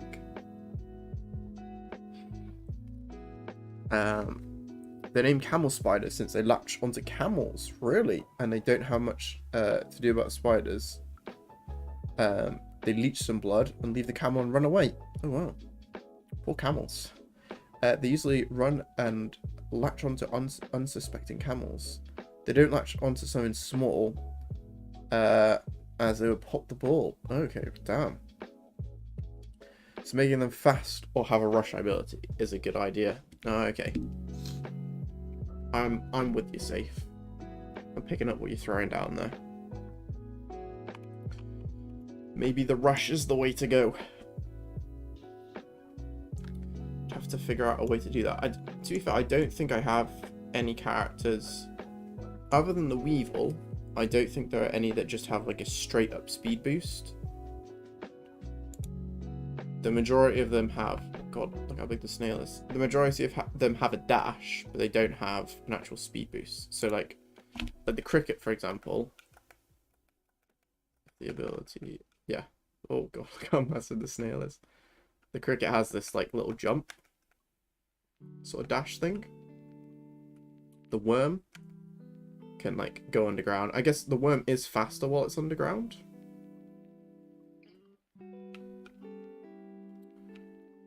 And what other ones are there? The dragonfly has a dash. The dragonfly creates a shield, which isn't, I don't know how fitting to being a dragonfly that is, but you know. Can dragonflies in real life create shields? I mean, I thought it was cool. That's all that matters. The butterfly can create like a miniature tornado. Like that, which if it hits... Unfortunately, there isn't an enemy team. But if there was an enemy team, then if it hit them, it would take them out. God, the giant snail and a giant spider. He's always watching. Yeah, just make it really fast or rush ability. Yeah, no, I think that's what I'll have to do, realistically. Yeah. Oh, and the game's over. Yeah, no, I've got so many bug suggestions at the moment, and it's really frustrating because part of me wants to just put all the bugs in, because it doesn't take that long to add new bugs into the game. Like just creating like choosing 4 stats for them and then like programming the ability, it doesn't take that long. It takes longer to do everything else, surprisingly, because they don't have proper animations. Like if you look at them, they're just kind of like squidging. So part of me does just want to absolutely fill up the roster, but at the same time, I like not knowing what's going to be in the game yet, because then it feels like there's so many options, you know, and then people suggest stuff and I'm like, oh, that's a really cool idea, and it lets other people get more excited about it. Because if you see the game, like you come into a stream and you're like, oh, you're making a bug game, it'd be really sick if you put this bug in, and I'm like, sorry, I've already put all the bugs in the game, your idea is worthless now. It's kind of lame, you know. So I like the idea of just keeping as many slots open as possible so people can suggest stuff. I think that's really fun. They don't run 24/7. So the rush, yeah, that makes sense. The rush ability does make sense if they're not long distance runners, they're more sprinters.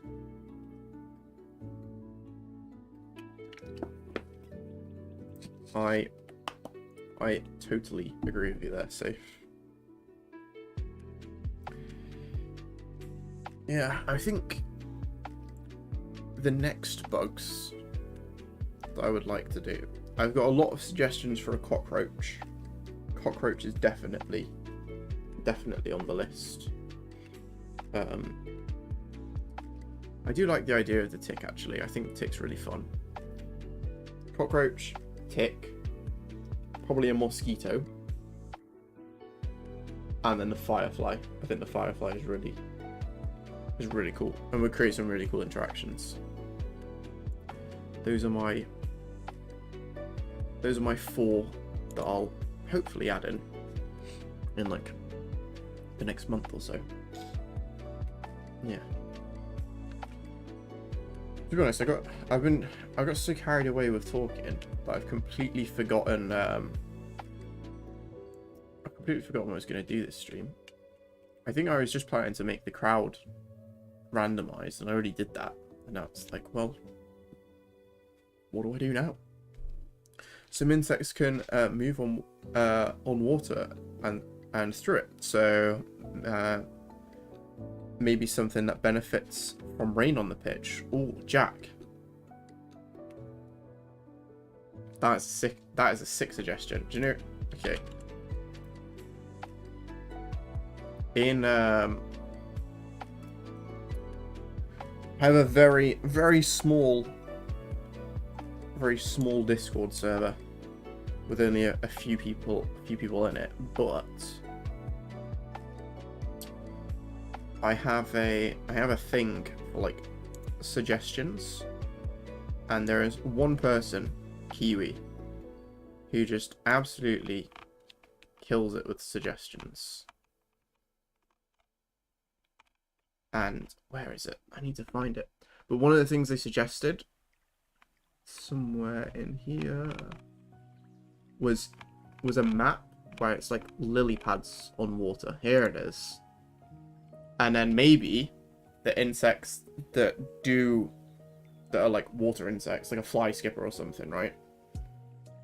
They get a speed boost over the water. I think that would be really cool. I don't know any other water insects, but I know that. Oh, water strider. I think there's so many options. There's a bunch of other ideas for like flower filled maps where like pollinating bugs get a boost, sort of thing. I think stuff like that would be really fun, where different bugs get different map bonuses, basically.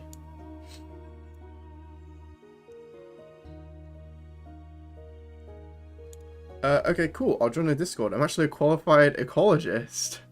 So I'm trying to think of niche bugs with cool attributes. Damn, Jack, that's sick. What the hell?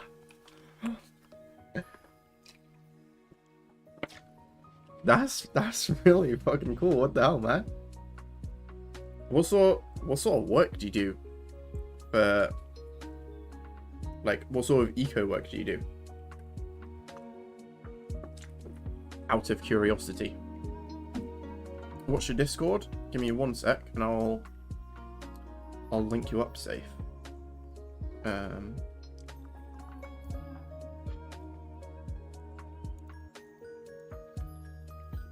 There you go. It's still, well, I mean, I'm pretty small YouTube channel. I've only had the Discord for like a very short amount of time, so it's very new, very much getting used to running a Discord server. But it's really fun. It's really fun seeing everyone's suggestions. It's very awesome.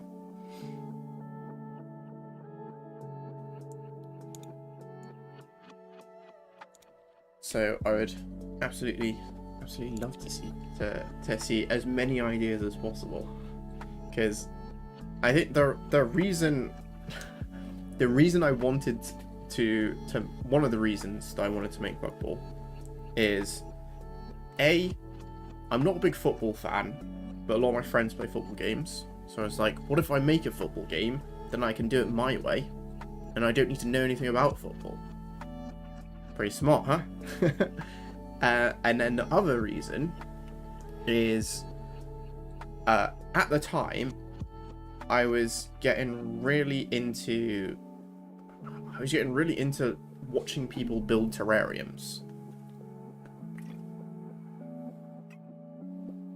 And I thought it was like the coolest thing. That's funny enough why it doesn't look like a woodlouse or like an isopod, but the reason the first bug that was added was an isopod is because obviously when you make a terrarium, the two main things that you need for it to be bioactive are woodlouse and God, what's the other one? What the tiny guy's called? My brain stopped working. But basically, you need stuff to eat all of like the moss and whatnot, right? And yeah, that's that's why. Because I was like, oh, this is like the coolest thing ever.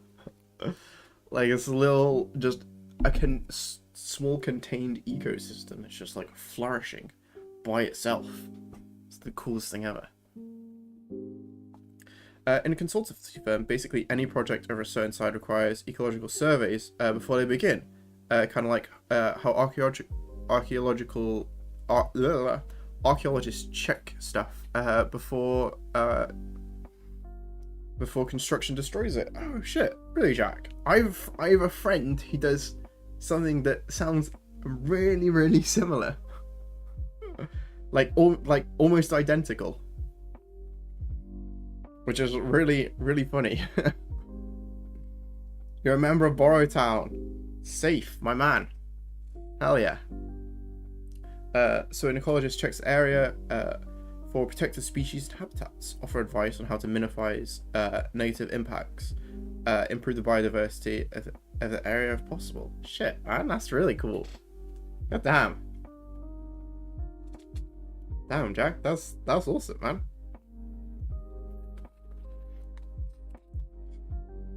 Do you know, like, two of my friends, I mean, I only keep in contact with a couple people from when I went to college, but two of them are doing, like, very, like, biology-related things. So one of them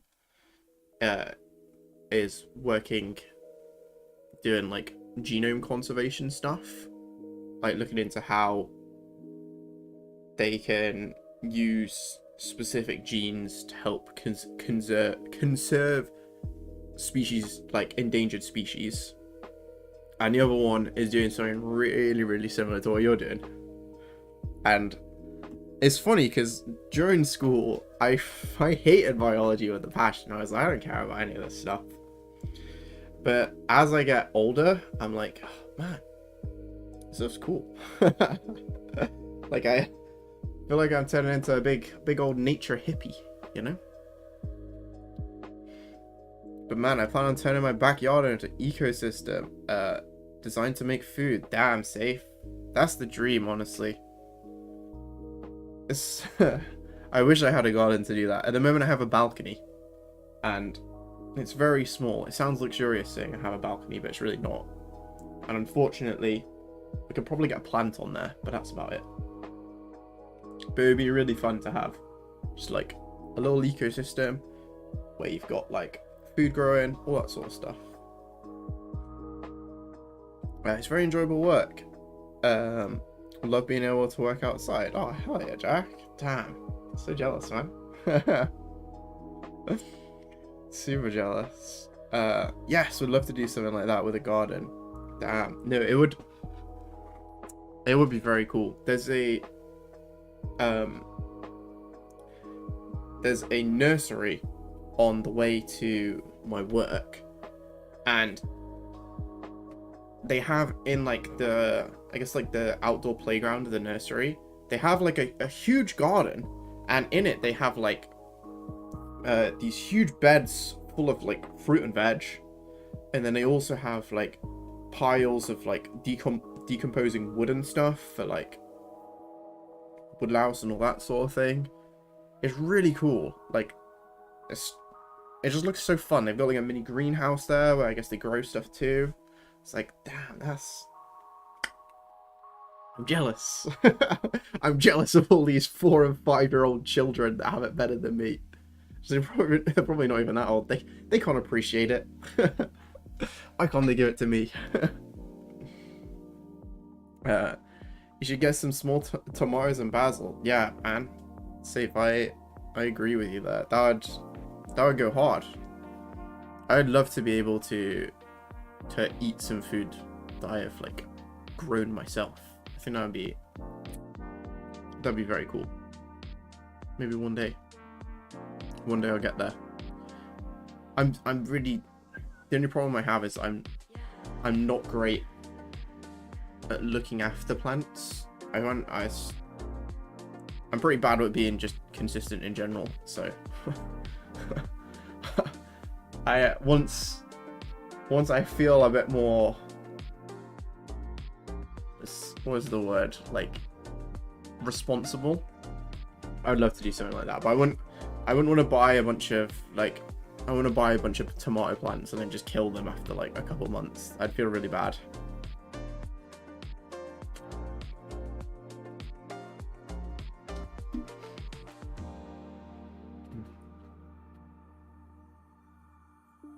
Maybe an onion. Those are some small pot plants. Yeah, no, to be fair, it would work.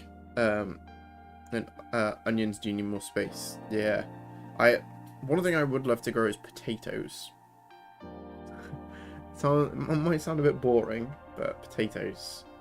Specifically though, is something I'm kind of a little bit obsessed with, is the purple sweet potatoes. I think it's just the coolest thing ever. Like, it's just a purple potato, and it's sweet. It's incredible. I would love to grow them and eat them. It'd be awesome.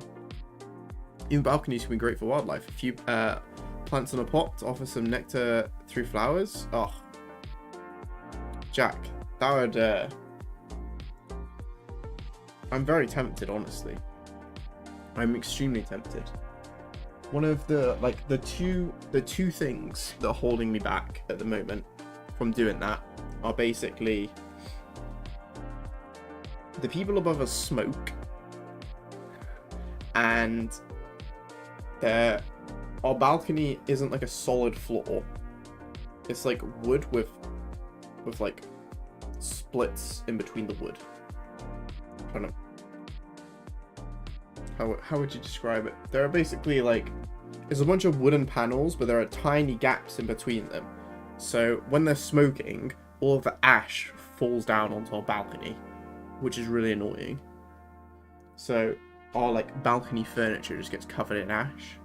I'm a bit worried that my plants would also get covered in ash, which would be a shame. And the other thing is that we do have the balcony furniture there, so I'd have to figure out some kind of arrangement to move that around. What you gotta do? Room for 10 minutes, 1 or 2 minutes daily. Damn, Safe, you're tempting me. Tomorrow's actually only lived like 8 months. Well, that's fine. If I do accidentally kill them early, then, you know,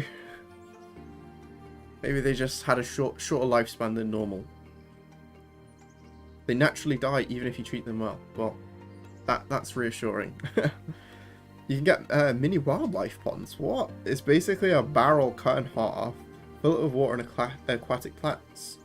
Even on a balcony, you can get dragonflies breeding in them. What? No way, Jack. For real? That would be cool. So I live like fairly close to the coast, and there are like some like parts that are, well, I'm basically on the coast. Some parts around there are a bunch of dragonflies. It's really cool. There's also a bunch of like big sort of gardens in town, which have a bunch of bugs and nature, and it's very cool. The ash will set the plants on fire, right? That's what I'm worried about. I don't want. Firstly, I don't want my plants eating all of the ash. Secondly, I don't want them catching on fire. That would be even worse. Could you imagine? Jack is right. He ain't capping. Wait, what about the plant setting on fire, or the or the dragonflies? Because man, could you imagine dragonflies? It's not lying about the dragonflies. Damn. Jack, I'm assuming you're in the UK, right? Oh, I'm guessing you are. Because what is dragonfly population like in the UK? I feel like times where I've been to like America or been abroad, I see way more dragonflies than in the UK. But maybe it's just because normally I go during the summer, and obviously they're more active during the summer. The dragonflies isn't a lie. Over in the south of Ireland. Oh, nice, man. Do you want to know something funny? When I used to stream on Twitch, there's an Irish guy who would always come into my stream, and every single time he came in, he'd be like, "What's the crack?" And I don't know what that meant. I never heard that phrase before. And every single time, I would get really confused, and I'd be like, "The crack? What do you mean? Though? Is there a crack somewhere?" And then he would then explain it to me. I would then forget, and then the next stream it would repeat. And it was like every single stream he'd be like, "What's the crack?" And I'd be like, "What do you mean?" Because I never heard it before that. Basically like saying "What's up?" Yeah. They're saying "How are you?" Exactly. Yeah. Same. I never heard that before until I started streaming. And this one Irish guy would say it every single time he came in. I think he knew as well.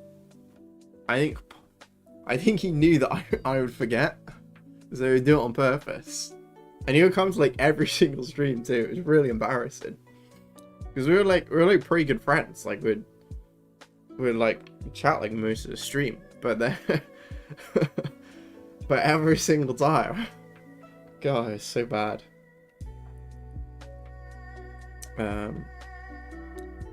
He really thinks you're really high. He's asking how you are. I'm hoping he was asking how I was. I'm not actually sure. That's a good question. I'm assuming they're doing okay. You see them fairly often. Oh, okay. Ireland and UK pretty wet places, so the water quality is high as the rain flushes the pollution. Oh, nice. Meaning good water quality for breeding compared to mainland Europe. Oh, sick. Damn. Jack, this is honestly, man, it's very interesting talking to you. I'm a big sucker for hearing about bugs and bug life. Mimo Burger, hey, how's it going? How are you on this fine Sunday? We're just talking about some bugs.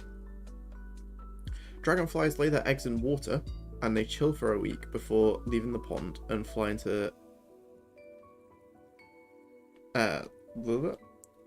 flying to do their dragonfly business. Okay. What, so they just leave their eggs? Wait. Lay their eggs in water? That's crazy. I didn't realize that dragonfly eggs were left in water. That's insane. I mean, since they're not water insects, I'd assume that obviously they'd be on land, but I guess not.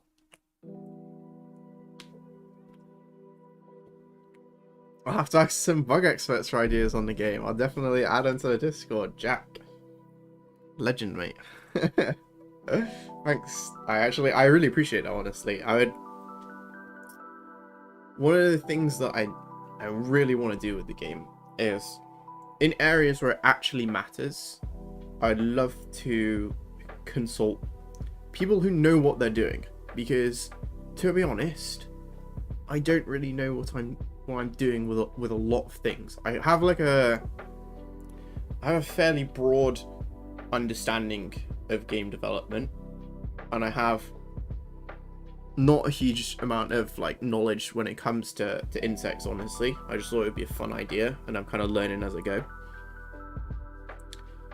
but like being able to actually like get ideas from people who know what they're on about when it comes to bugs would be sick.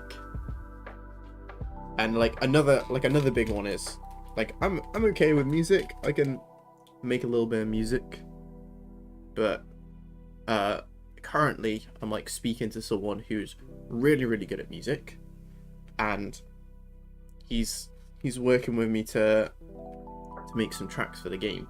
And what I'm super excited about is potentially we're going to be able to record the tracks live to go into the game, like similar to how they did Cuphead, which I'm super duper hyped for. Like, that's so cool. Yeah, leave the eggs, and the eggs just chill for a week before they go fly. Damn. Many insects like dragonflies, damselflies, and mayflies spend the start of their lives in water. Oh, really? Once matured, they crawl up plants above the surface and go into adult dragonfly stage. So the dragonfly is like the butterfly, and the caterpillar like stages in the water. Oh shit, really? That's crazy. Damn, man. God, every day's a school day. What the hell? That's so cool.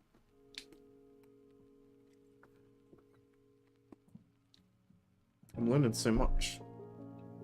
Honestly, there's not... I wish that I could be like, here's my really cool, fun bug fact, but I really don't know an awful lot. Honestly, the one thing about the Discord, which I'm really hoping takes off, is the Bug Ball IRL, where it's just like posting like pictures or videos of just like bugs that people find around, like I was at work and there were just a bunch of bees. It's a very blurry video, sorry. Or it's very like motion sick video. But I was like, how cool is that? There's just so many bees in this bush.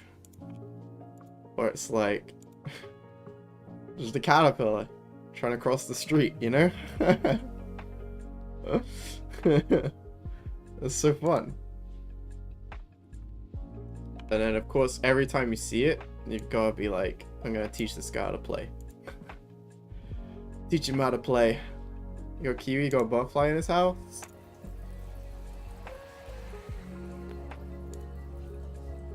The other day at work, actually, I saw a massive grasshopper, and it was like the brightest green you've ever seen. It was crazy.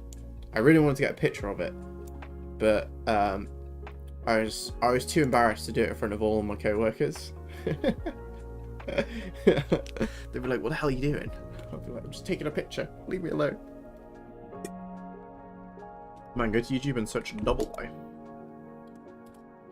What's Double Life say?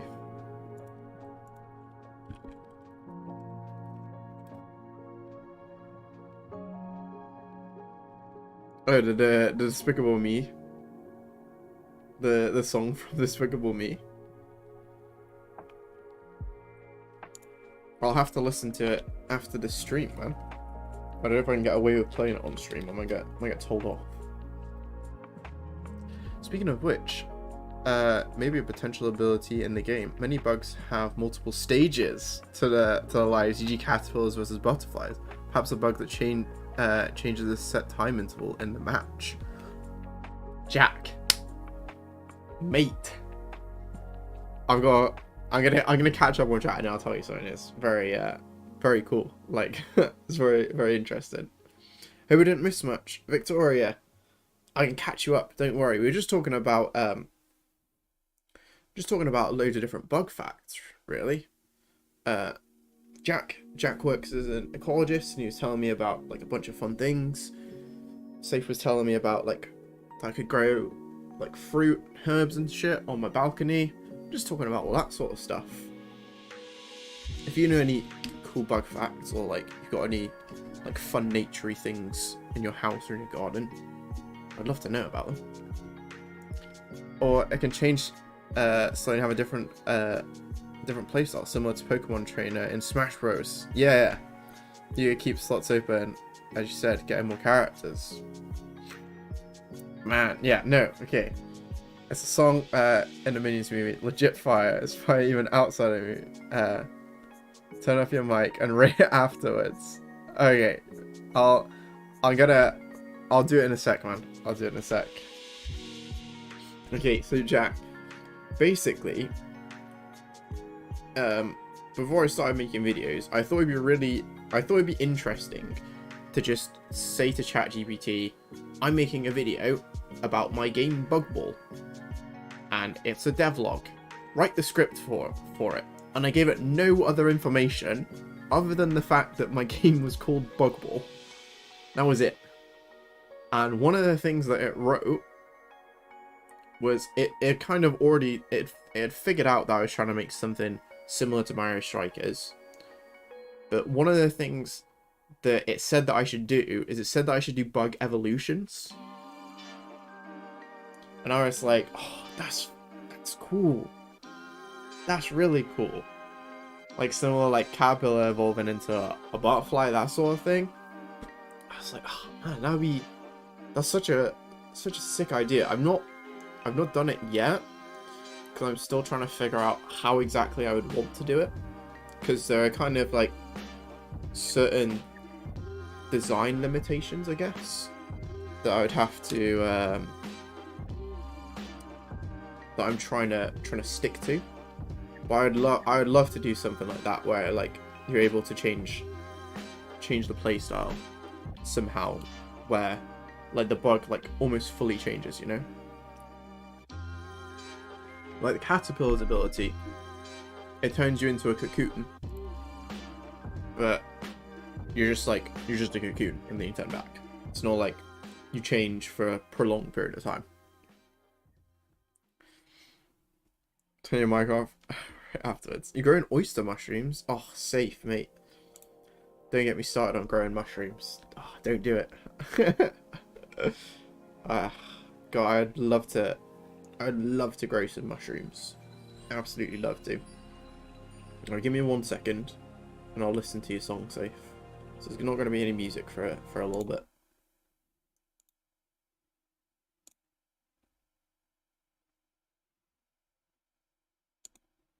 Oh.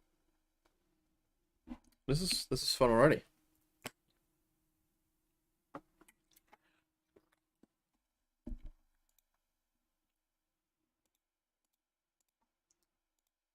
I'm liking it safe.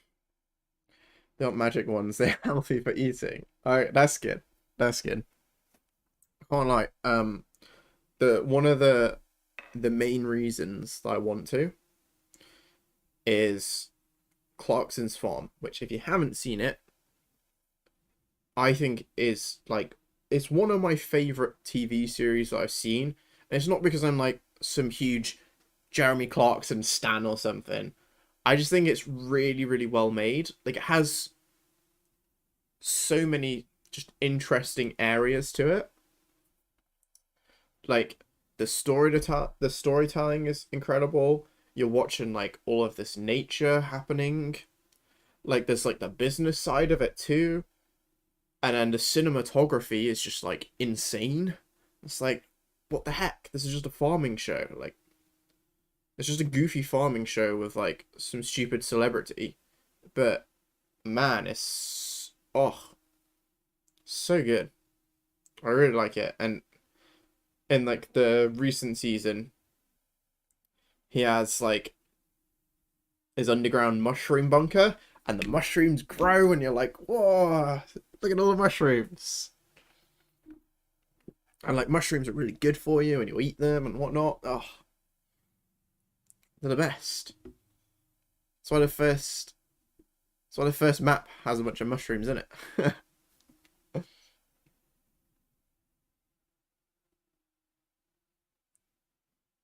Well, Save, you're really going on about Inside Out 2, huh? Yeah, great show. Funny for farmers, funny and information for everyone else, right? Like, oh, I could go on and on about Clarkson's Farm. Like, ugh. It's just there's just so many things going on in it, you know? Like, it's funny, but it's also like an emotional roller coaster. The cinematography is just insane. Like, it's so educational.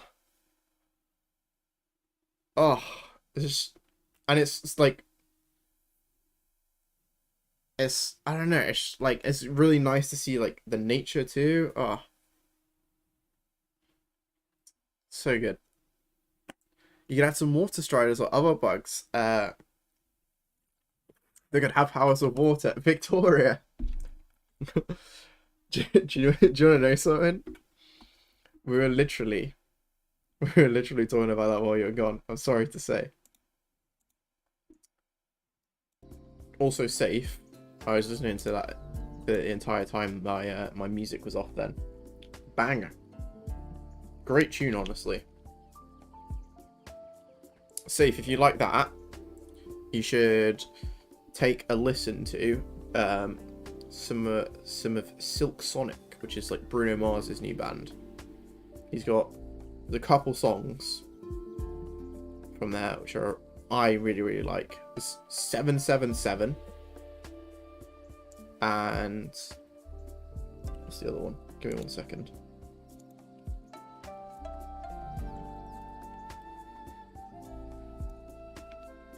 Where are we?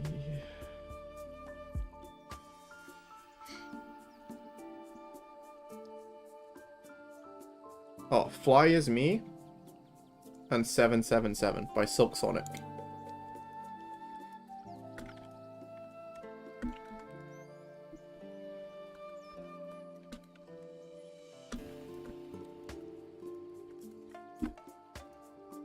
Give those bad boys a listen to.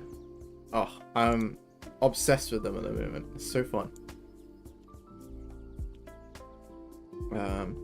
Oh, I'm sorry, Victoria. One of the things we were talking about,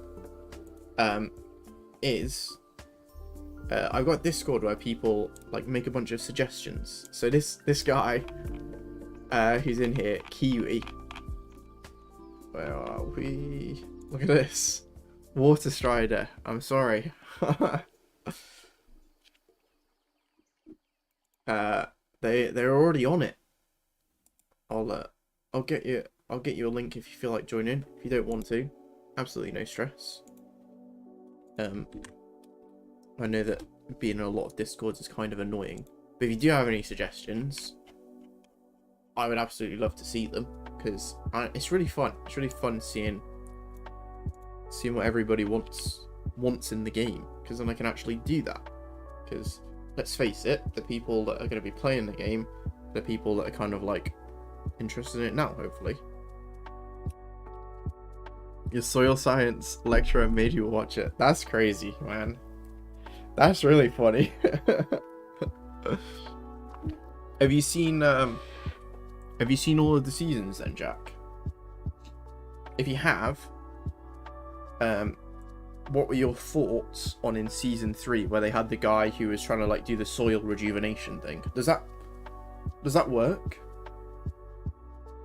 What he was doing, where he was doing like the 50-50 of like split of different plants, is that something that actually rejuvenates soil?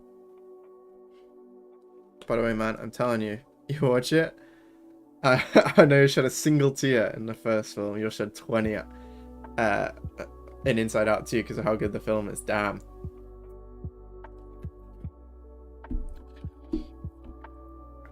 I mean, I can't lie, same. I'm not really one who cries at films. I'm a bit emotionally dead inside.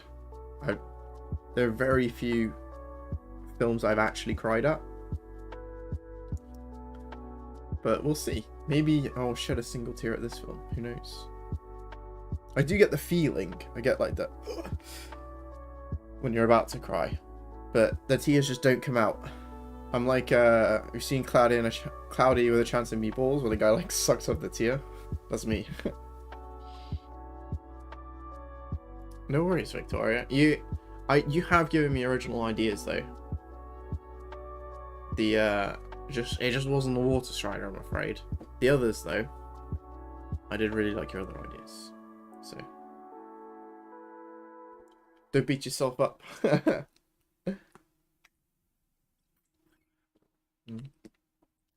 You cried it Inside Out mentally. Okay.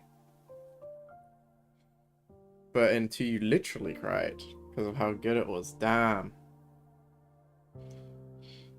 I'm trying to think, what stuff have I actually cried at?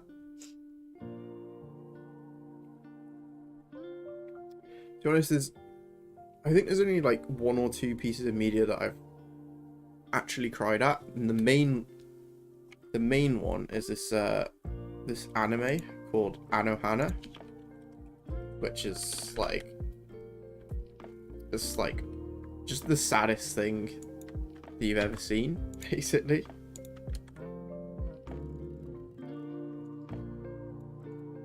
Such a good anime. And that, like, Steve, if you want to absolutely cry, watch that. Oh, guaranteed tears every time. I've even rewatched it and cried at it. It's like a lot about loss, yeah, which is why it's so sad. For me, it was the other way, really, Victoria. You cried at the original Inside Out, but not so much at the new one. Victoria, go back to your grave. Your daughter went there to let your grandson be the king for once. What? What are you saying, Safe?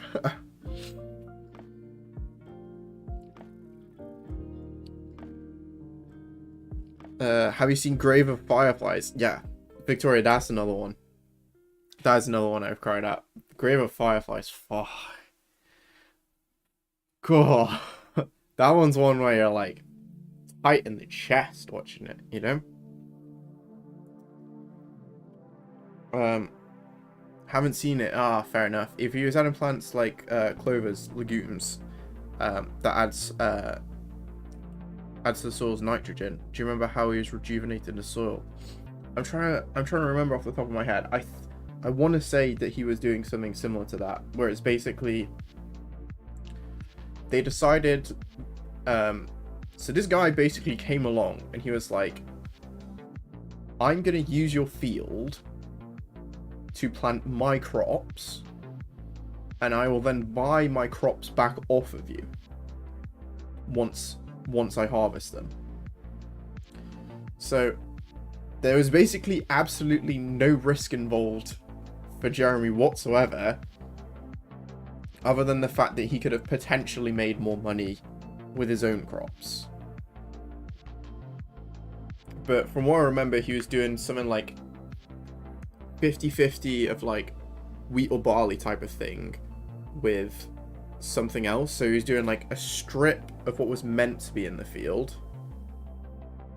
and then a strip of like something else, and the something else was meant to be like a nitrifying plant or whatever, something to put nitrogen into the soil, basically.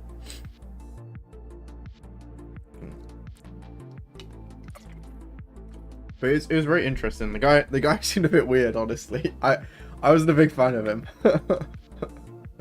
But it was cool. It was cool to see that side of it, I guess. Queen Victoria, don't you get it? Wait, what? Okay. Oh, gonna have to say if that was bad, man. The queen before Queen Elizabeth was Queen Victoria. Yeah. I get it, God, I'm stupid. It's okay. Me too, Victoria. I'll check it out and get back to you. Only on season 2. Yeah. No. Let me know what your thoughts are. Because part of me was like really curious if it actually did anything, because the whole idea was this guy basically came in, used his field, and was like, this is going to be a lower yield, but I'll pay for absolutely everything, so there's no risk to you whatsoever. And on top of that, it'll make your soil better so that you can keep planting in it for longer. And obviously, there's no like visible proof that the soil is better at the end of the season. Like, you can't look at the soil and be like, yeah, that soil looks a little bit better than the soil in the other fields, because it just looks like soil. But he said it was, so you just kind of have to like take his word for it, I guess.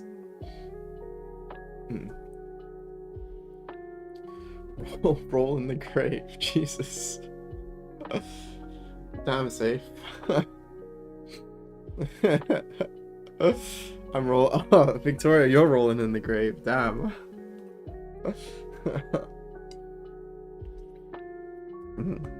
I see. The diverse plant community in the SWAD encourages animal diversity, soil quality, etc. It definitely works. Okay.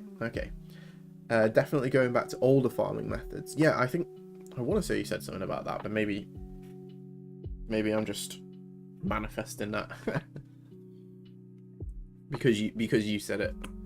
But it was interesting. It was very interesting.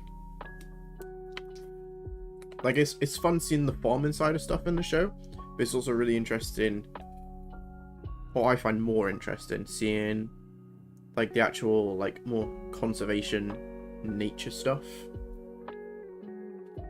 as opposed to just like pure, we're gonna get some wheat now or something, you know. It's a lot more interesting seeing how he's like making little ecosystems and stuff. Alright, that was funny. the dancing in the grave. Oh my god, Victoria. What is going on? Oh, I'm running for me bloody headphone cable.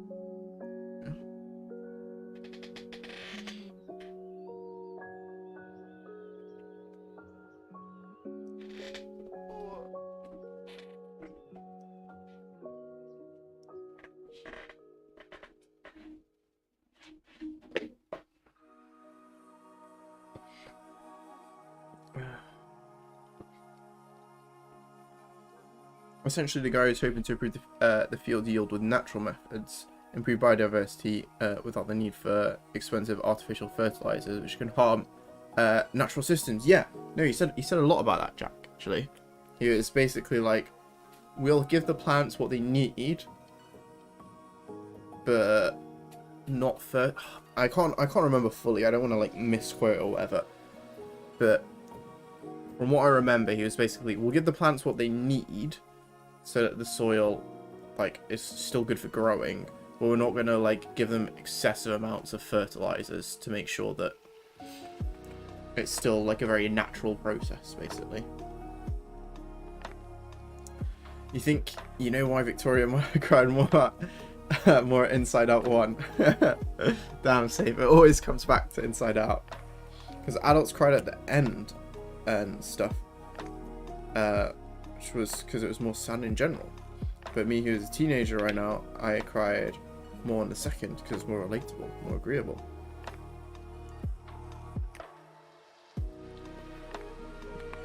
Oh, but you're...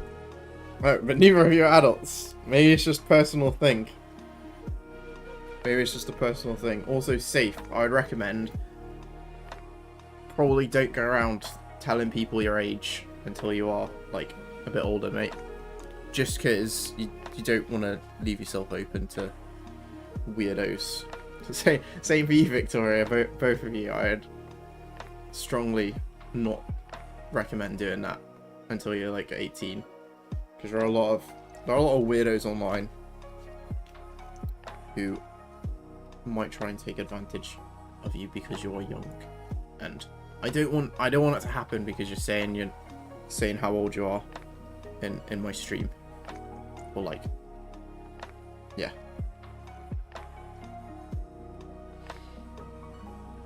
The accent confused me until you said 18 for a sec. Yeah, sorry. Sorry, safe. Yeah. No, I want you guys to be safe. I don't want... I mean, there's only a couple of us here, but you know what I mean. Like, if you go into like a bigger stream or somehow the stream grows, then I don't want that to be on me.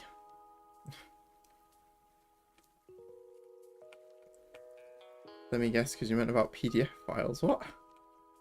Yeah. Yeah. Exactly, man. Especially on the with streaming stuff. I mean, heard about the Dr. Disrespect stuff that came out recently. It's like, I don't want to be having any part of that sort of thing. I would like to create a safe space that anyone can come, regardless of how old you are. So if you are underage, then it's fine. You can come and enjoy the stream. But at the same time, I don't want it to be like a dangerous place for you. Yeah, Dr. Disrespect? No, thank you. Yeah, man. Dr. Respect. Wow. Yeah. Yeah, man. Bacteria break it down and use up all available oxygen. Not everything starts to leave/die. Okay, Jack. I remember back in like GCSE biology learning about that sort of stuff. But man, it's stuff that I wish I'd paid attention to in school. Because during school, I was a pretty nerdy guy. Like I did fairly well in science, but biology was my worst science. Like I got in terms of science, I went chemistry, physics, biology, because my mum's a chemistry teacher, so if I wasn't good at chemistry, I would have been disowned. And then I don't know, I just never got on with biology. And then now that I'm out of school, I'm like, man, biology's super interesting, and like everything around biology, like ecology and all of that sort of stuff. I don't know why that happened. And I think maybe it's to do with like just school curriculums with that sort of stuff, right? Because especially like with chemistry, I guess it's a lot more focused on experiments and that sort of thing. Whereas with biology, there's a lot less experiments that you do in classes.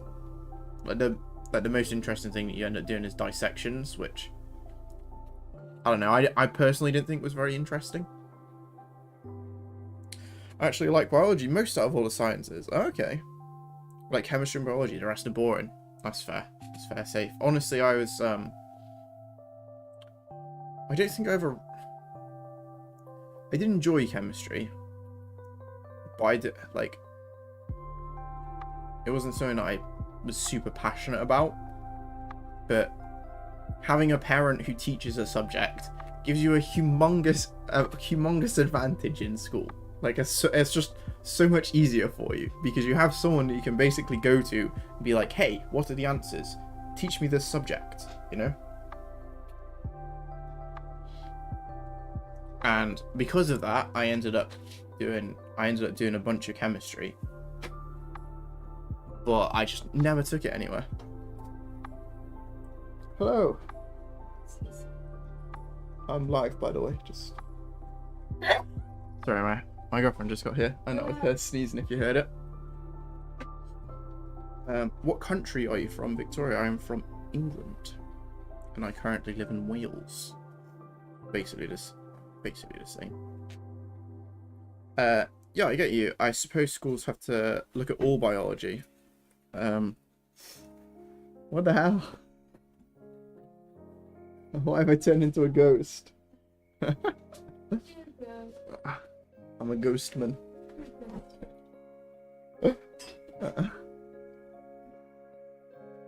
What's work okay? They want to die so hard. I was like, "Do you want to stay an extra hour?" I was like, "You can't flip flop around." He like got mad. He was like, "Yes, I can." And I was like, "Okay, I'm gonna go home then." He was like, "Okay," because he was like, "You didn't have to." It was like one of the guys basically pretended that he was ill. Oh, and then came in and was like, "Oh," like that's why I was there. So I was like, that's super lame. so he's supposed to be on Dumble, so they're not happy with me. Fun times. Not really. Sorry, I get you. Schools have to look at all biology. Like first year in college, we have to look at how muscles work and stuff, even though it's not super relevant to college and all that. Yeah, I get what you're saying there, Jack. It's like, cause it's such a broad topic, right? But like there are so many ways that you can look at biology, like the internals of creatures, and then there's more like the ecology side of it, where it's like looking at ecosystems and all that sort of stuff. But they kind of have to teach everything, and then you don't get to do the stuff that you actually like want to learn about a lot of the time.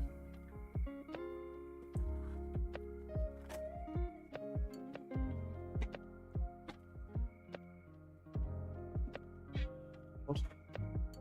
The headphones.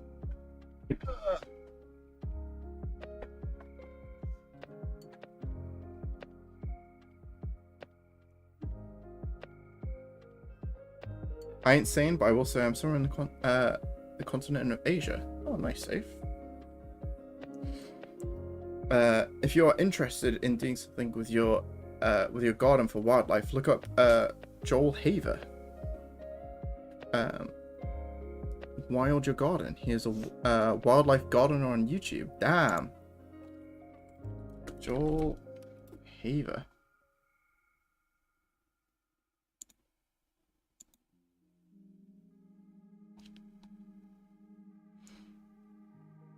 Wild Your Garden. Okay.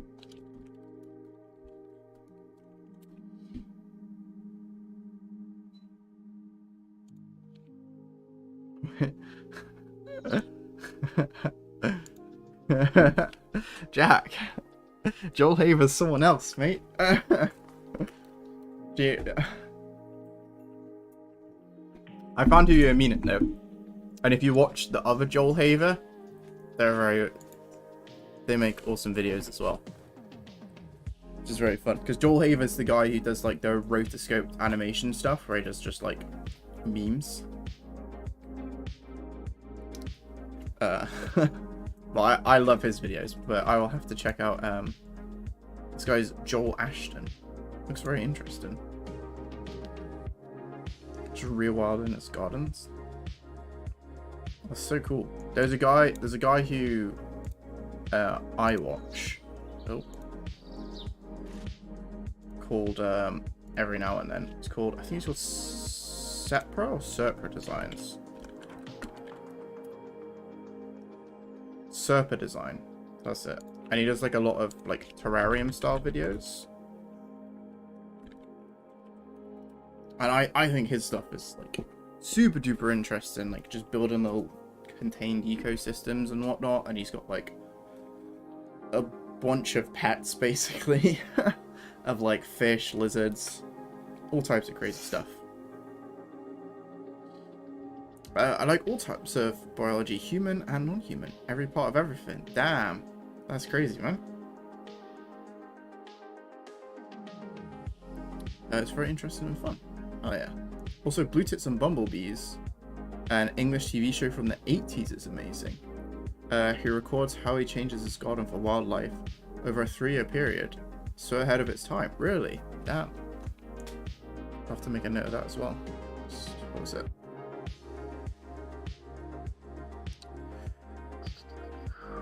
Blue Tits and Bumblebees.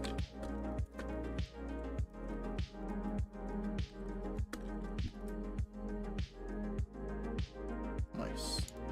Can't lie, this is my first stream in a while, so I'm getting getting to the point where I'm struggling to stay focused reading.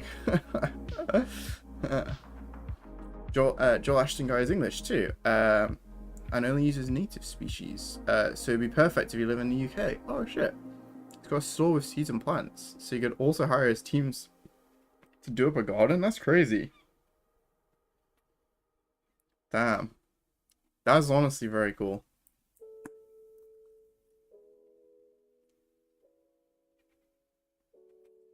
Bullet's a musician? Wait, well, I totally missed what the musician thing is in reference to, Safe. By the way, man, I want to say Inside Out 2 is not that nostalgic. Like, 3% is nostalgic. Safe, I'm gonna know the whole plot to the film at this rate, man.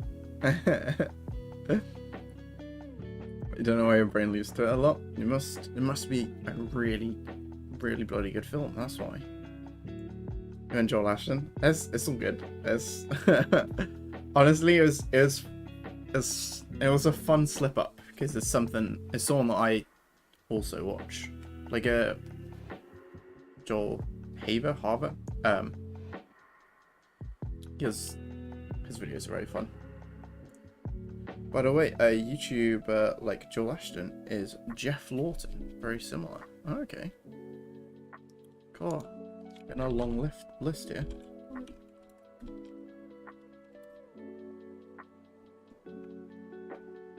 He looks, I mean, just from like a quick look, he looks American. Is he American? I mean, he's wearing like a cowboy hat, so. That's my first impression.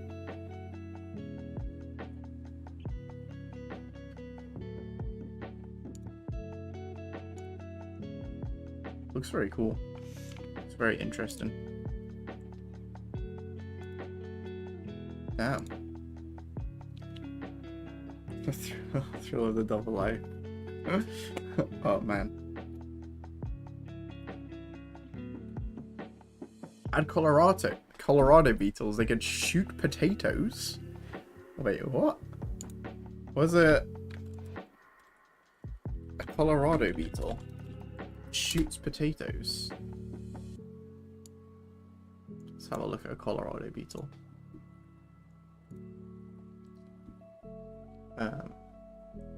So there's the Colorado beetle. And the potato bug. It's known to being a major pest of potato crops.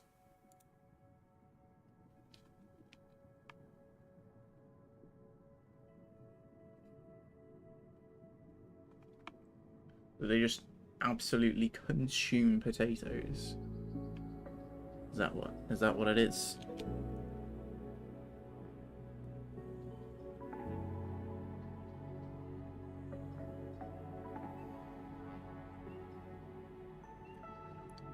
Maybe a camouflage bug. Only your team can see it when using its ability. Not sure how useful it would be. Oh, Jack, I've thought about. See, there's some, like, one of the main problems I have with designing abilities at the moment is that because the game's not going to be online and it's like fully split screen, I kind of I'm limited to everything being on one screen. So if I have someone that's invisible, then they would be invisible to everyone. So I'm trying to, like, that's my main problem. I would love to have it online, but I just don't know if I don't think realistically I can actually do that. But it's, I would love to do something like that ability though. I've said that Bug Ball 2, if I ever make it, will be online. But I don't know, maybe it's a possibility. Can you please get the hair out of your eye, bro? It's upsetting. Which hair? What hair in my eye?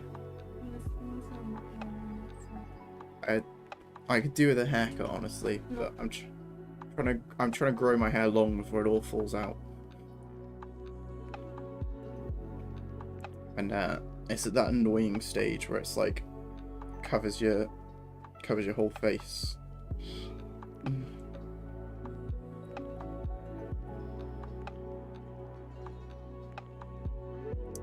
The funniest thing I realized about British people is they always say bloody something. Like, man, the door ain't bleeding. Yeah, see, back when I used to stream a few years ago, it got to the point where I don't know why, but I would say bloody hell a lot, just like all the time. You never say it. Huh? You never say it in real life. But it's something I would only say on stream. I would never say it like in real life for some reason. And it got to the point where people just started counting every time I said it. It was really annoying because for like a period of time I just like I got so self-conscious of it that I just stopped saying it. I just like completely got rid of it from from my vocabulary. So don't be saying that. I'll get self-conscious. Didn't think about that. Yeah, it's annoying, Jack, because like there's so many things I want to do, but I'm just like, I'm but one man, you know. What do you think about the sequel? Well, see the thing that's basically what I tell myself. It's like anything that I want to do, and then I like go through it in my head, and I'm like, okay, realistically, can I do this? And if the answer's no, then it's like, put it in the sequel, you know? Even though the sequel may never happen, I mean, Bug Ball may never even be finished, just because it's like, it's already going to be a pretty humongous task just for me to finish this game. But if I do the sequel, it'll have all of the sick ideas that I'm not able to do as just one person, basically.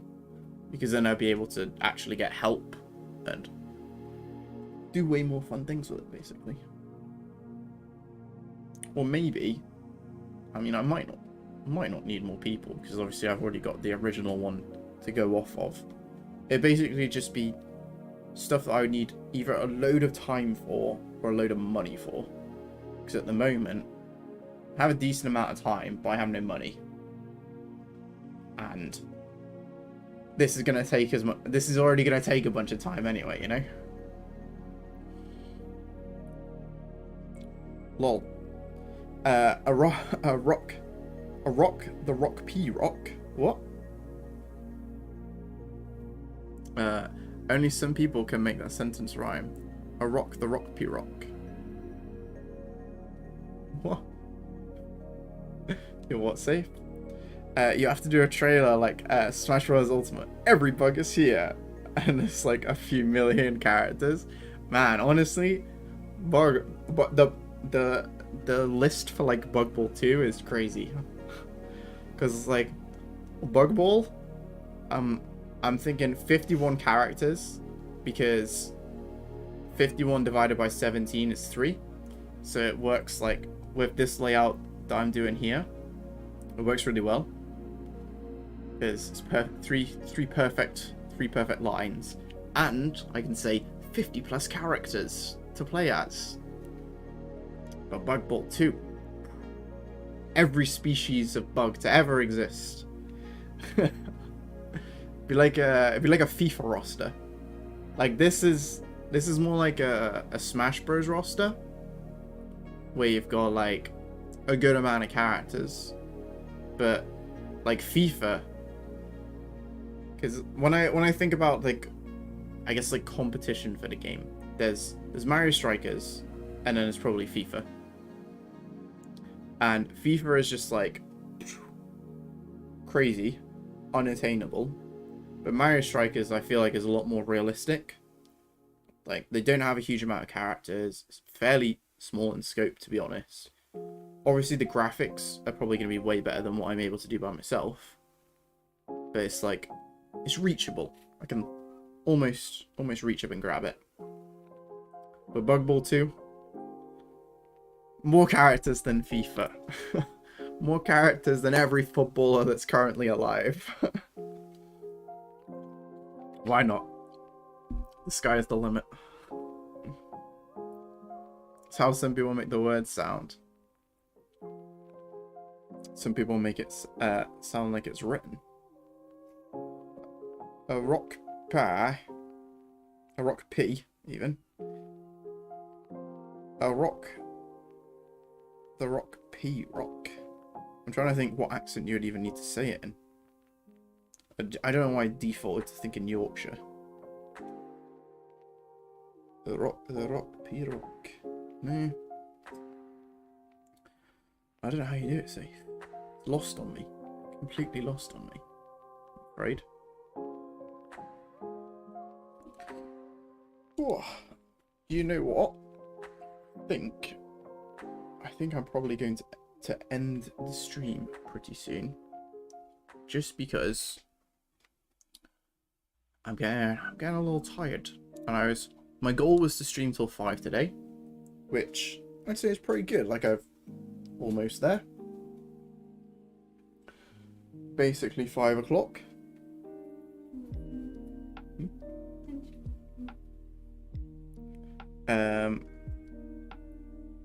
Yeah. What are you trying to say to me? Yeah, I would like to stream again tomorrow. We'll see how I feel. I'm pretty sure that one of my co-workers has given me COVID recently, because today is like, you know when you can feel that you're about to get ill? That's how I feel right now. I feel fine, but I can tell that I'm probably about to get ill. So if I get ill, I might not stream tomorrow, but I want to get back into streaming. I haven't been able to be consistent with it for donkey's years, and I would like to be able to actually stick to it, you know? So we'll see. I'd like to try and get back into doing like 4 days a week, actually being consistent. People know when I'm going to be streaming and all that sort of thing. So if you are about this time tomorrow, I'll probably see you. Some animals use mimicry, like some flies look like bees or wasps to say, hey, I'm dangerous, like stay away. So perhaps a bug that pretends to be another character visually to confuse others. I think that would be really cool, because at the moment you have like a team indicator saying like you're either red or blue team. So if they transform into the other team, they can even have the indicator change colors so it looks like they're on the other team. One bug that I really wanted to do is I have a praying mantis, but I'd love to do an orchid mantis, because the camouflage for them is like crazy. But it's really difficult to figure out how I would do camouflage ability. I'm sure that where there's a will, there's a way. I think I can do it. It's just figuring out how, you know.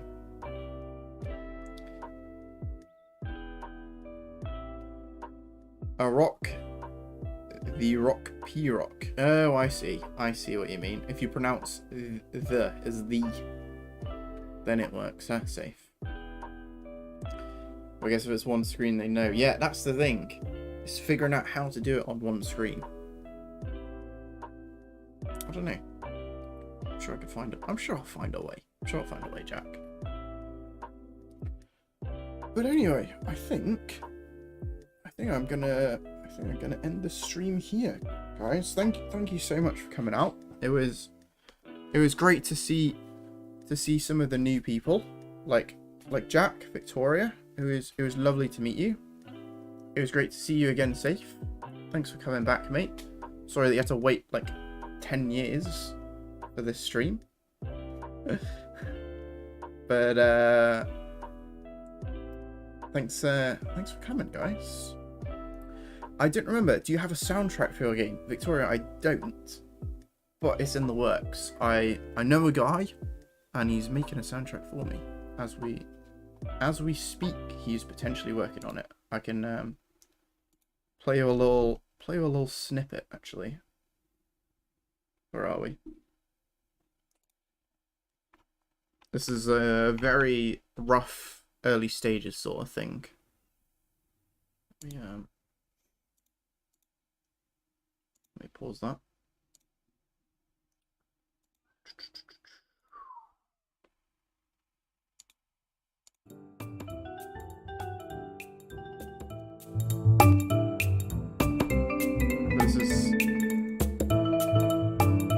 probably going to be like a sort of menu music. Kind of like jazzy percussion type thing. Sorry if it's a bit deafening. Let me turn it down. Gonna DM you, alright man. Hell yeah. Nice, Safe. Go for it. Send me your ideas. Or chuck them in Discord. Either way. I'd love to hear them. But yeah, that's a little snippet. He's a really awesome musician, and hopefully as well gonna be able to get it recorded live too, which would be so sick. That would, oh, some Cuphead type of thing right there. Good to be here. I'll be sure to put any ideas up on the Discord. Hell yes, Jack. Thanks, man. Safe. Farewell. Alright. Soundtrack is fire. You like the jazz vibes? Hell yeah. No, I think jazz is super fun. Big into the jazzy stuff, you know? It's very fun. Okay. Hopefully I'll actually have some more stuff to show audio-wise soon, because he's working on like a revamped version of that based on some ideas that I said to him. One of the best fitting songs a video game ever had. Damn, say. It fits well. Yeah, man. You did a great job, honestly. Alright, folks. This is it for me. Safe. Thanks for coming. Have a wonderful day. Victoria, thank you for coming. Have a wonderful day. Jack, thank you as well for coming. Have a wonderful day. Alright, folks. Bye-bye.